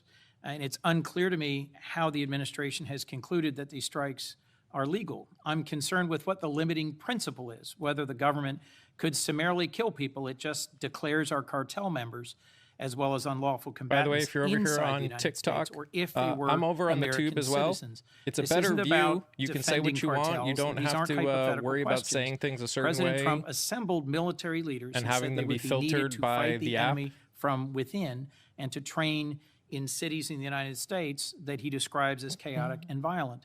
Due process is the cornerstone of our Also, Constitution. just released an episode I'm today. deeply Released a concerned new about episode the every Tuesday authority and our Thursday president over there. seems So to be asserting to summarily kill people suspected of criminal activity outside the law. As the chief lawyer for our federal government, you have a unique responsibility to ensure maintenance of our constitutional standards. How did you conclude that these strikes on ships or boats in the open ocean are legal? Senator Appreciate your Coons, I'm mission. not going to discuss any legal advice that my department may or may not have given or issued at the direction of the president on this matter. Regarding Venezuela, you're not supposed to what do I can tell anything you on is direction of the Maduro president. is a narco-terrorist, and we announced I announced $50 million reward for his capture to bring him to this country to face charges. He is currently under indictment in our country. Drugs coming from Venezuela are killing our children at record levels. And They have members been of this flowing committee are into as this passionate country. as you at protecting our families and our communities from fentanyl, but we also need to protect our sailors on the high seas who are conducting freedom of navigation operations in the South China Sea from just an abject violation of international norms and standards about how we interdict ships on the high seas. We can push back on fentanyl and drug trafficking. Many of my colleagues have done so as former U.S. attorneys or prosecutors or attorneys general, but we have to do it in a way that is in keeping with the core values of our Constitution. My colleagues have pressed you on a number of recent actions, particularly in the Eastern District of Virginia. I know people My may not colleague, like Senator that he's Klobuchar been did. as And I just wanted to add nice. my voice to those who have expressed real alarm at how in your but he has gotten her to confirmation speak more hearing, you than said any you would be other leading a Democratic department that senator would look has. forward, yet public statements by President Trump urging you to go after and to indict and to prosecute specific named people Oh, she gives me the seem ick, to too. have led to dramatic and sudden 100%. action by the department. I am gravely concerned about what is no longer a hypothetical question, which you refused to answer in your confirmation hearing, but is a real question about when or if the president demands you prosecute individuals because he views them as opponents or enemies, what you will do and what your limiting standard is, because the recent episode around the indictment of James Comey left me very concerned about the direction of the department. We're a minute and a half over, Senator Chairman. Oh May I my answer? gosh. Yes. Stop being a Senator Coons, as you have stated in the past, no one is above the law.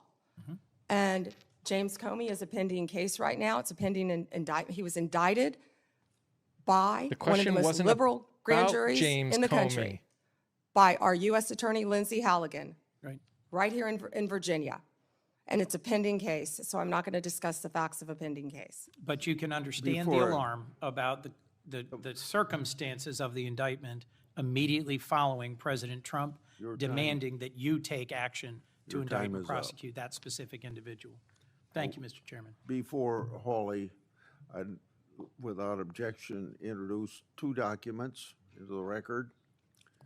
First one is the expanded scope of Arctic frost. The second document is a list of Republican groups and people that Arctic frost targeted, including Charlie Kirk's group, Turning Point USA.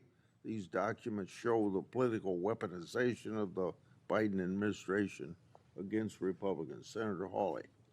Thank you very much, Mr. Chairman. Attorney General Bondi, good to see you. Welcome. I've been listening closely in this hearing, and I've heard over and over from my Democrat colleagues concerns about targeting political enemies, and they've accused you of all manner of things and the current president. I've also No, heard them they've said, asked and I just wrote it down questions. because I wanted to be sure I heard it correctly. I've heard them say that Joe Biden never targeted his political enemies. Joe Biden never directed his attorney general to target his political opponents. That's interesting, because I could have sworn that yesterday You know we what? learned that the FBI You know what, tapped my guys? phone. I'm done with Let's him. look at it. Nope. We've got a We're done with him.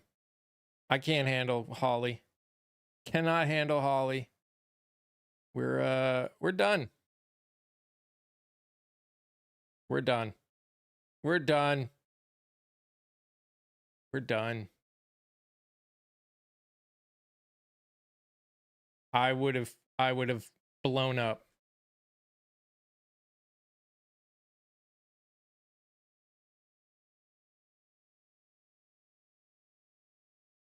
Oh, I cannot stand Holly. Yeah. Deflection. Yep.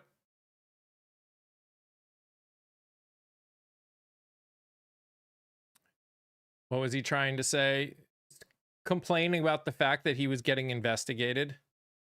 He's right, though. No, he's not. You investigate people that you believe broke the law. Is it hot down there? I have no problem with anyone being investigated. If there's reason to believe someone broke the law, then go for it. The question is, why are they being targeted in the first place? If they're getting targeted in the first place because they did something against the current president of the United States at one point, that's different.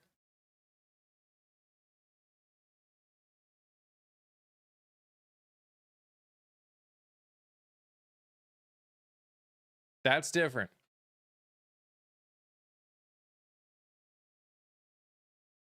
Yes, he took this time to defend himself and whine about being investigated. That's all. That's why. Oh, yeah. Josh Hawley is probably one of my most hated. Hawley and Cotton. I cannot stand either of them.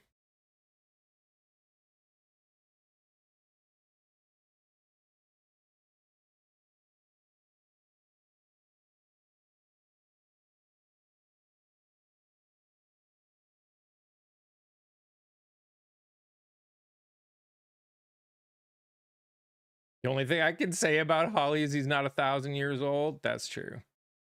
That's true. But that also means he can run many, many, many more times. In other news, how's everybody doing?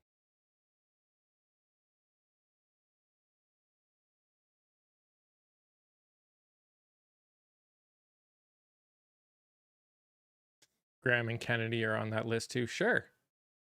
I think it's hilarious that every time a Republican speaks, they leave right after. I don't know if the Democrats are doing it too. They haven't shown that side, but I think it's hilarious that the Republicans talk, they get their time on camera and then they leave.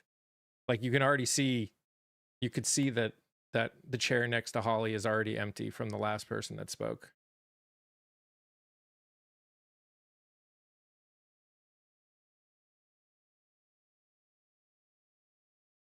Because they don't care. They got their time on camera. They don't care what else is said.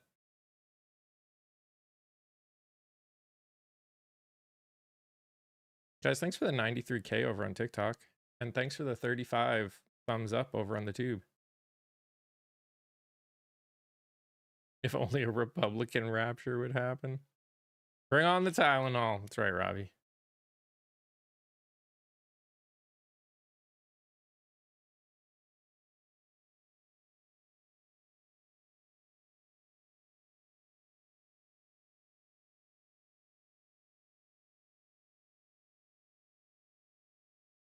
What the purpose of the questioning when absolutely nothing changes. There is no ultimate purpose. If Congress was working the way it should, there would have been a purpose. But Congress doesn't work the way it should anymore. Congress has completely lost any power. They've literally given up all of their power.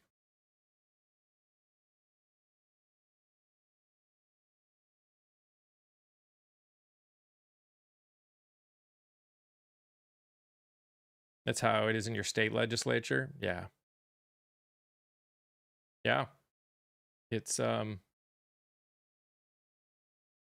I don't know what to say in the long run.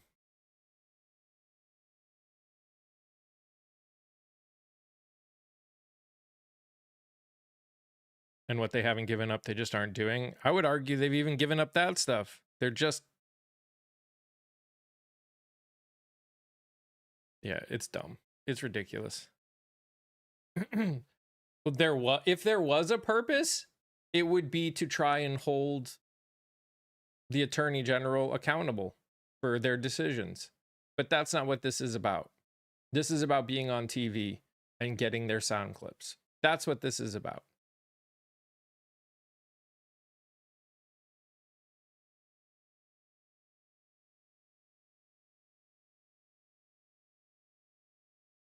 One Republican would ask at least one hard question. You'd think so. Hello. Oh my God. What the actual fuck was that? And that, I'm not even sure that was half. That's the scary part. Maybe half. We may have been halfway, but I don't even think we were halfway yet. I think you didn't see the second part of my comment about Holly. I said, you know, the fact that he's not 1,000 years old is what I'll give him. And then I was like, and then right underneath that, I was like, but that's scary too, exactly for that reason, because then he could just keep running and running and running. And Yeah. oh my gosh. That's what I said. I responded to that. Oh my gosh. But it's like, see, look, it's somebody like that. Like if I'm in the parking lot and I see somebody like that sitting in a car, that's the car I'm not going to park next to. Not a van full of immigrants. And where I live at, there's a lot of agriculture. We have a lot of migrant farmers here. We have a huge, I love it. I love seeing all the brown people here. I've seen it in the schools. I've watched as my kids went through school. I've watched the populace of the schools change, and and I love that because I want my kids to be, have, with us, it's a little different because they have already a double whammy aspect with me coming from a biracial family. They're already on a regular basis, exposed to other people. But I just think this is even better because, especially living in a backwoods ass red place like I do, it's nice having those different kind of communities. And it just drives me absolutely insane when they get up there and they start talking about immigrants and that they're responsible for all these crimes and everything. And it's like, why don't you ever talk about what the number one reason our kids unalive in this country? And it has nothing to do with natural reasons. It has to do with your freaking firearms that she was talking about. We love our firearms. Yes, you do. Yes, you do. This is what I was saying when the other day when you were like, I can't believe they said F them kids. They've been saying F them kids. And that's how they say F them kids, by not doing anything about that. Why aren't you guys sitting there talking about that? Why has that never come up? Because it's not been an immigrant that has done that. Because they don't care. That shit just drives me insane. And then they start talking about criminals and all this stuff. And I'm like, am I like in the wrong time dimension that I don't know that who is a convicted felon? But you sit here and talk about criminals and you're tough on crime? Get the fuck out of here. No, you weren't. No, you're not. Because if you guys were so tough on crime, you would have went ahead and he would have been impeached and the Senate would have done their job and they would have made it so he could have never run again. Yep. They're the reason. The Senate is the reason that he was even able to run again, because if they would have indicted his ass, then he would have not been able to run again. Thank you, Alyssa. I appreciate that. Yeah. Yeah. Congress has no purpose anymore. No real purpose. The only real purpose they have is like it has now all become about winning. It's not about actually doing anything. Definitely nothing good for their constituents. Like it is literally all about winning. And as long as it's all about winning, we're going to keep having to deal with this shit. It's between what we listened to yesterday and that today, mm. And people get up and they start talking about the Dems and stuff like that, and I'm like, really, really? That was just a hot mess express. Yep. And if anything, and like the purpose used to be, you're right, to be when those kind of things used to happen, somebody was going to be held accountable. Now it's like a shit show. But if anything, make sure we're taking clips of that kind of stuff too. And we're talking about this is how the people who are in charge, this is what they're saying. This is what they're not talking about. This is what they're not doing. This is not what they're calling attention to. Use those to our advantage as well. Yep. I agree.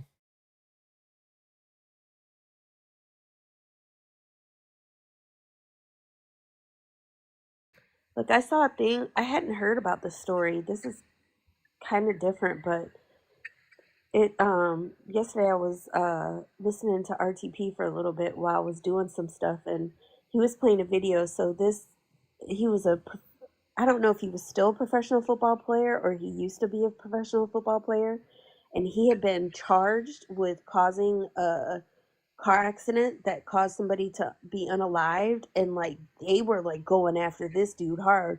Well, the camera video footage surfaced of this cop like sitting there literally talking to witnesses like, well, make sure you saw Oh yeah. you saw such and such. Yeah. And then when they showed the video, that dude wasn't even That wasn't even in close. he Yep. wasn't even close, and that young man unalived himself. Mm-hmm. Unalived himself over Mm-hmm. people sitting out here doing grimy shit. When you say false things about people, there's consequences to that. You can cause somebody losing their life, and the fact that they're sitting up here screaming about all these black and brown people, you don't. And the scary thing is what happens all those times when those police officers don't have cameras? What happens when the footage is not ever released? If people aren't fighting for it to be released, they can literally say whatever they want happens. They get to decide the narrative. And as we're literally seeing the last couple of days, their narrative is dangerous as fuck. Yeah. I mean, there's video that was released of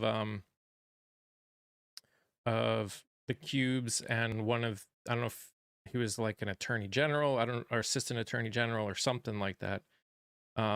They talked to someone on the phone and said, okay, we're going to go when the mayor of Newark was detained.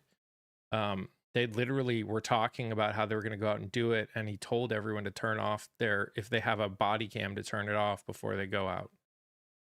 Like, they don't care about law. They don't care about, like, his Bondi's statement of this is the most transparent president ever is bullshit. It's just bullshit. They don't want transparency. They want them to be like, they just want their world, their beliefs to be what is considered reality. And they will do whatever they need to make it that way. That's why you can't trust any of the numbers coming out of this administration, because they will do and stop. They will find any way humanly possible to make the numbers say what they want it to say. That's just a fact. When she said that, and I'm like, are you serious? You guys sit up here the most talking about, I'm not going to answer that. I'm not going to talk about that. I'm not talking about that. But this dude just sits up there and blabbers about shit that makes absolutely no sense. That if Biden, oh my gosh, could you imagine if Mr. Joe Smooth his ass Obama got up there and started talking like that? They would be trying to get him removed from office so damn fast, and it's like, come on. It is, I think, to me, the only thing that still amazes me, and it's not, I don't even know if amaze is the right adjective, but that people thought that was the better choice. Like, are you serious? Well, unfortunately, there is at least a large chunk of the country that does not care about anything but the letter next to their name.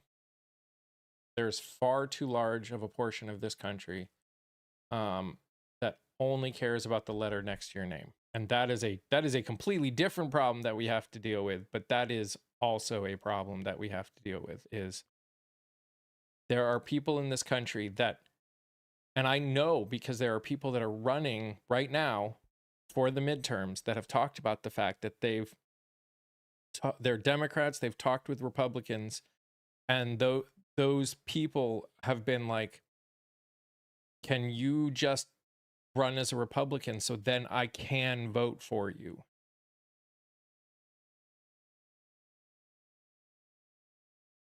And that's a problem that we're dealing with. Yeah, that's crazy. Like, again, I understand if you in general, regardless of whether I agree with the fact that you should, I can understand anyone saying, you know, the way I see it, I tend to agree with conservatives. Totally fine. Regardless of whether I agree with it, with that perspective or not.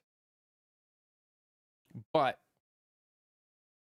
to sit there and say that you won't vote for someone whose beliefs you agree with because they've got a D next to their name instead of an R, that is a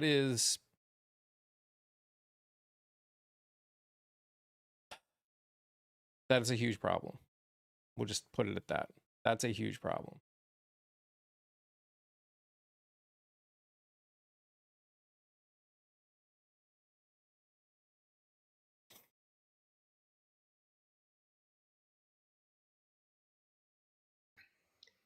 I think my brain's over here going nuts over this for some reason. And I think it's because like I think it depends on, for a reason. I'm struggling to say it. So the only way like that makes any sense is that, okay, like if you might feel like your vote may be wasted if you're voting for them knowing that they're going to vote with the rest of the other team the whole rest of the time, but you may agree on one thing. If you may feel that voting for that person, I don't know, that's one of those ones that I think now people have it's become so much a part of their personalities. It's like that team mentality that you talk about a lot, and it's like, I just wish if they would say stuff like that, that they would at least be open to going and looking at maybe the platform of the other side and seeing if maybe they've been told a lie, and that maybe if they did more research, they would agree with more things overall on that spectrum, not even necessarily saying D or R, but like on the left or the right. Yeah. Aaron, I'm sure Talarico is dealing with it right now. I'm sure. Yeah. The one positive about him starting his race as early as he did, even, and a lot of younger Democrats who feel like are understanding of what's going on, is that hopefully will give them time to get their message out and maybe change some minds, maybe get some people to get past their I will, only ever vote for an R. Which again, regardless of whether or not you believe, or in your mind for good reason, that you can't vote for a Republican right now, we should never be voting for someone or not because of the letter next to their name. I don't vote for Democrats because they've got a D next to it. I vote for Democrats because what they stand for aligns with my fundamentals, at least. That's why. No one should be voting because of the letter. Now, again, we may be in a time period where the only people that fall under your fundamentals have D's next to their name, but no one should just go, I'm voting D because they've got a D. Especially, yeah, ever. At least that's my opinion. Again, at this point, I will always be voting. I will be voting D, but I will always at least pay attention because, again, I don't vote for someone because of the letter. I vote for someone because they agree with they align with at minimum my fundamentals. And right now, that is almost always, if not always, a Democrat.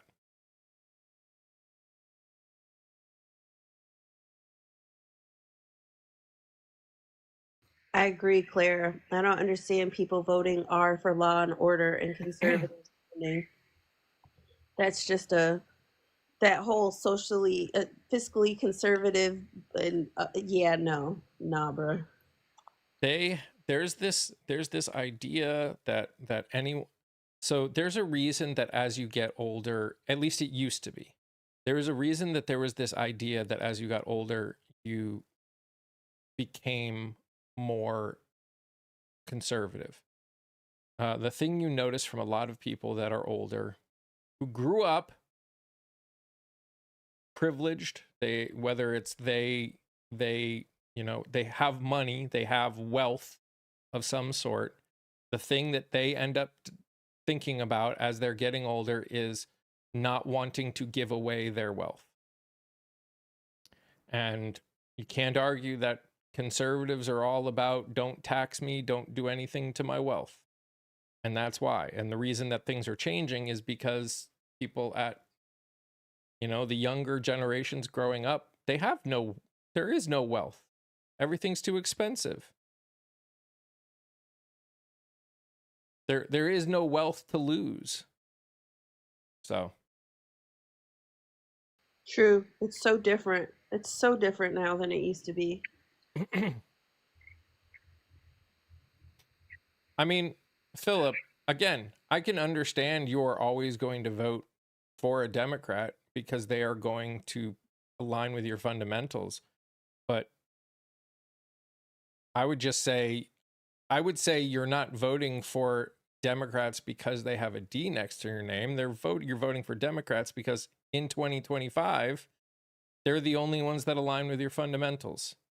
I think we need to be careful with our messaging too. I just think we need to be careful. I don't disagree with it. I understand why people feel that way. That's me. I'm also, a man who looks like me. So it's easy for me to say it.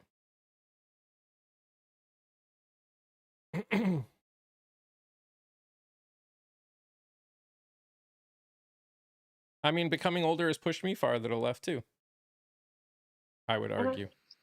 I think I've always kind of been very far left and I've been left and I just didn't ever growing up because political speech wasn't something that, outside of school, we didn't talk about it. So it wasn't something I was like really exposed to per se, especially, in the 80s and the 90s and stuff when I was growing up. But I've always been against all of the stuff the conservatives have always stood for. I mean, like literally everything. I come from a biracial family. I'm a biracial Black woman. So there's so many things out the gate that I just never understood being conservative about. And how was that beneficial to anybody? Totally understandable. By the way, everyone who's on, just so you know, I release episodes every Tuesday and Thursday over on the Tube. So one came out this morning. You should check it out. It's a really good episode. Matter of fact, since you did that, I'm going to go ahead and do the commercial. Do it. Sorry, guys. You guys got to settle for me since Scott isn't here. It's okay. All right, y'all. It is an amazing Tuesday, especially now that we're no longer hearing all that propaganda and bullshit coming through the screen. But make sure, if you have not already, I saw a lot flying earlier. Make sure you send your heart me's and your extra little other gift. I think it's like a power up or something like that. Sending those two things right there. If you ever notice how many points you get for doing two things that only cost you a penny, that's really showing TikTok like, hey, I like what he's doing. If you like what we're doing here, Make sure every time you come in, hit that send that heart me over here on TikTok on the other place. Make sure you're hitting that thumbs up. Make sure if you send any gifts, you're collecting the points. We get the points. It helps us level up, gives us access to cooler gifts. Also helps show TikTok that we like what Mike's doing. All the comments, when you guys are commenting, all the thumbs up. I like seeing this new little number counter. I think it's making us competitive with our likes, and that can't do anything but happy for you. Make sure you, like he just said, on Tuesdays and Thursdays. I'm halfway through the last one that came out earlier this week, by the way. Make sure you check out the actual podcast on the Tube of You. It's long form content. It's nice to listen to when you're driving, especially. It's not crazy or anything like that. Make sure you check out our Discord. You can actually chat in there. We've got tons of different sections. You don't have to worry about 140 character limit. If you haven't, there's a link up in the above his head up there. You can also DM any of the mods. We can also send it to you if you need any help. What else? Stack a sub. Make sure you're reading or listening. I guess you could do both, huh? Reading and or listening to the stories on the Stack a Sub. He's definitely trying to put out some more content. I don't read as much on the Stack a Sub. I do a lot more listening on the Tube now here lately. I found myself, you've become my writing partner in the car. Quite a bit. And actually, when I started listening to your last one, my son was engaging in the conversation. Oh, nice. Talking about, can't remember which one we were listening to, but he actually took off his headphones and was listening for a minute. So Nice. that's pretty impressive, because you figure he's getting out of work. The first thing he wants to do is watch his stuff. Yeah. But yeah, definitely do all those things. Tapping is free. Even if you don't want to financially support the app that we're on, tapping is free. It's a free way to let them know. Because at the end of the day, what we're here for, we want to make sure we support Mike with what he's doing. Appreciate that. No problem. We've been getting over 100K last few days, and I'm appreciative. That's great, guys. Thanks so much for all the engagement, whether here or on the Tube. I've been seeing so many more comments, saw so many new faces over on that side. Oh yeah. We were in the 40s at one point. It was pretty cool. Yeah, and y'all, we don't have to filter like we do here. Nope. Pretty nice. But yeah, we've got some really cool episodes coming up. Going to be interviewing some people running for Congress. And it is SA Awareness Month. I guess that's the best way to say it. And I'm going to be interviewing someone who went through a lot and came out the other side and wants to tell her story. So I just want to, I was looking at the other place. Claire said, as I get older, social issues have become paramount. I was left because of being a teen mom, then living in an extremely diverse community. I agree. And I think with social issues, I think we're going to start to see, I'm curious to see, like, when we get past this point, if things don't change, because I think the problem is that as long as people have been comfortable, or a social issue that's happening doesn't directly affect them, they've been quiet and they've been complicit and just kind of going along with their life as long as everything was okay. They don't want to stir up anything. They don't want to be uncomfortable. And I think now, when you realize that this is how we got to where we are, from too many people being comfortable and not speaking out, whether it's not actually verbalizing your words, but actually voting. I think that's how we got here. And I hope that more people have woken up to that, and that they no longer allow that to happen. Just because everything's good for you and you actively see things not good for everybody else, you should not be content or okay with that. yep, totally agree.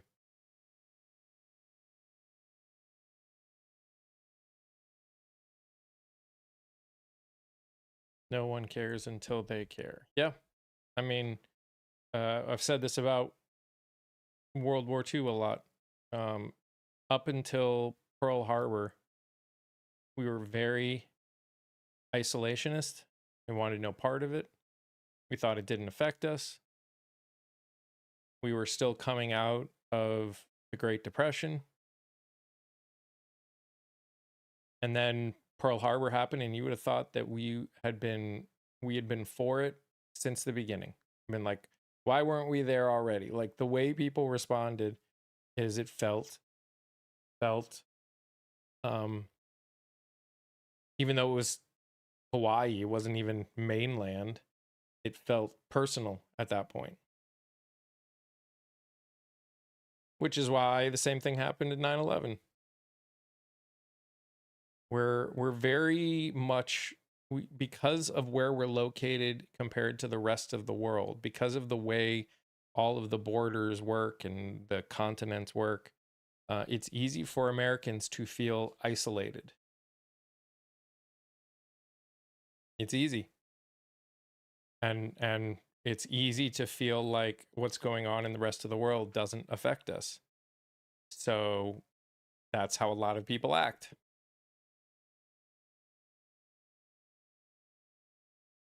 I think I struggle with in 2025 though. I get it, like, back in the day, things were definitely different. For me, I struggle with now if people don't understand with how interconnected this entire globe is and that none of us work without each other. But you're talking about people that don't use the internet like we do, don't interact with people like we do. Like, the people that interact and with the internet and with the world like we do tend to lean less in the isolation. You look at the true isolationist people, they're the ones that don't use the internet unless they have to, that don't even know how to use the internet. They will stay away from all of that stuff. They don't look for information. I think it's like, because even without being on the internet, I mean, you go to the grocery store, you go out to the department stores. I mean, you eat foods that don't come from here. You go to restaurants that are not originations of this country. They're people of other countries. Like, just to not think, like, even if you're not on the internet, but I guess if you're totally okay with not knowing anything, if you're just totally willfully ignorant, then that makes sense. But I just struggle to I be as think a lot of this country is on purpose willfully ignorant. Not everyone, but a lot. It's crazy that you can be, that you have that capabilities these days, but it is also a reality that the world feels scary to them. They don't get it. They don't understand it. And the thing that was very cute. Thank you, Patty. When the world feels scary, confusing, the thing to do is pull inward, and that's what you're seeing happen. They don't understand. They don't have, whether it's the capability, the desire. They don't want to understand the new global order, globalization. They don't want to understand how to live in that world. So when you don't want to, again, if it's frightening, it doesn't make sense to you, the thing you do is you pull in, you close in. That's what we're dealing with. I think their beliefs, especially their religious beliefs, make it easier for them to do it. But I think it's more than that. I think the beliefs are just the excuse they use. I think it's just because the world, what's going on in the world, is something that they don't understand. And when you don't understand a lot of what's going on, because there's a lot going on in the world, it's frightening. Especially if you're a rural person. It's easier to get frightened about what's going on when you're rural. Nothing against them. It's just the reality. Life is slower in rural America. You get less access oftentimes in rural America. So when you hear about everything that's going on, it's just, again, it's easy to just close in.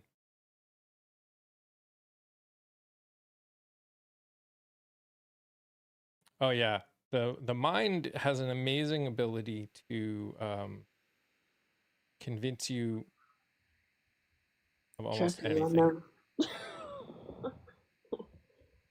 I've learned so many things about my brain and about a brain and how a brain can work over these last few years that it's Yeah. been I just I think a part of the other part of it, like it really kind of goes back to the indoctrination that we've had. That I think most of us growing up that we went through, this country's the greatest, this country's the best, we're the most amazing. And then you wake up, you get older, and you start to realize like how whitewashed history's been, how much shit this country's really been responsible for, how much dirty stuff, and then the dirtiness of just what it's been like growing up as a black person in this country for the entirety of the 45 years of her life, who's always realized that's always, and it's like now looking back, of course, Monday night quarterbacking is so much easier. But as a little kid, growing up, especially being as you become more aware, becoming a teenager and stuff like that, and it's like, what happens if this world turns back again into a space where people like me are no longer free, or other people from other places are no longer free to just be in this country? That's something I've thought about for more of my life than I can remember. Yeah.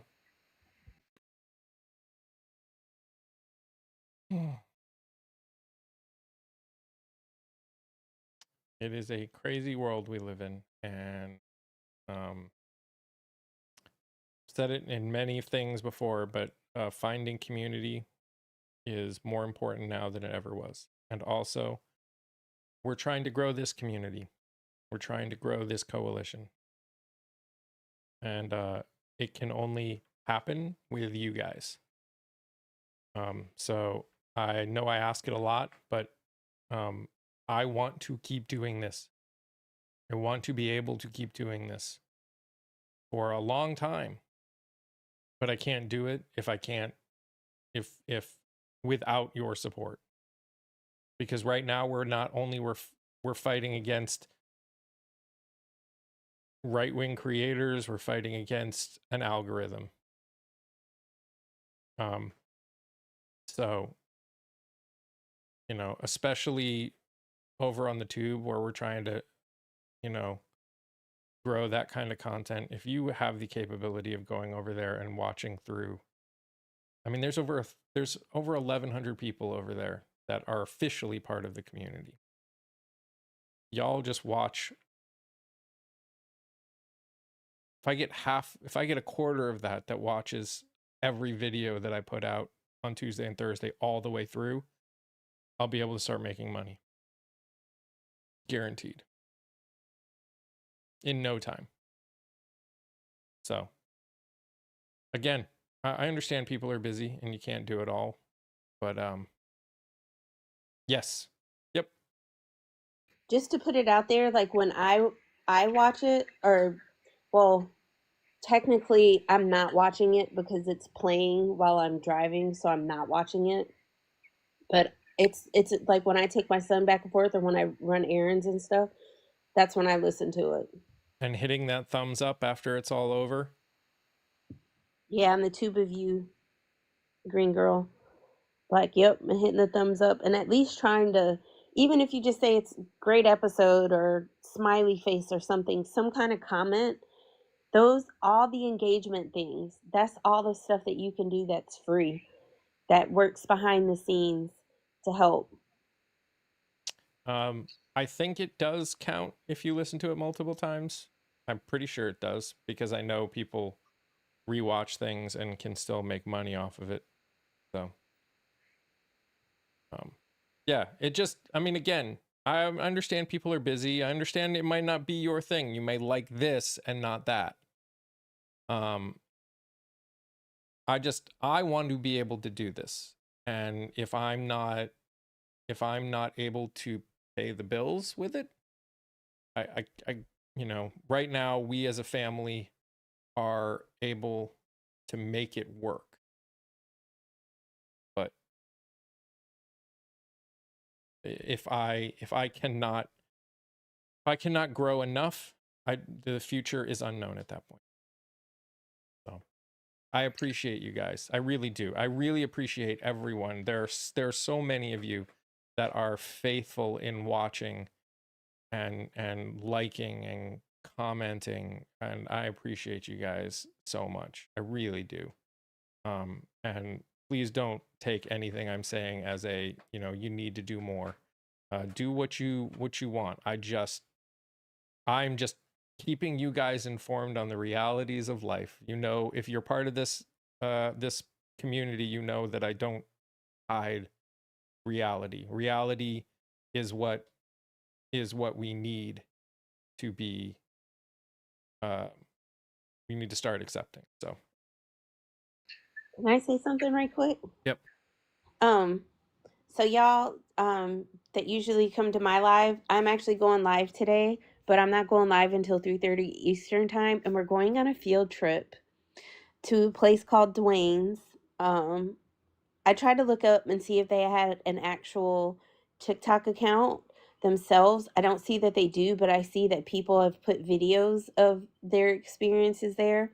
But it's like a cross between like some boutiquey stuff where they have like different home goods and stuff, and then they have some really cool decorations and beautiful plants and outdoorsy stuff. So just something, it's a total just getaway, easy vibe. So if you're looking for anything to do this afternoon, that's what I'll be doing.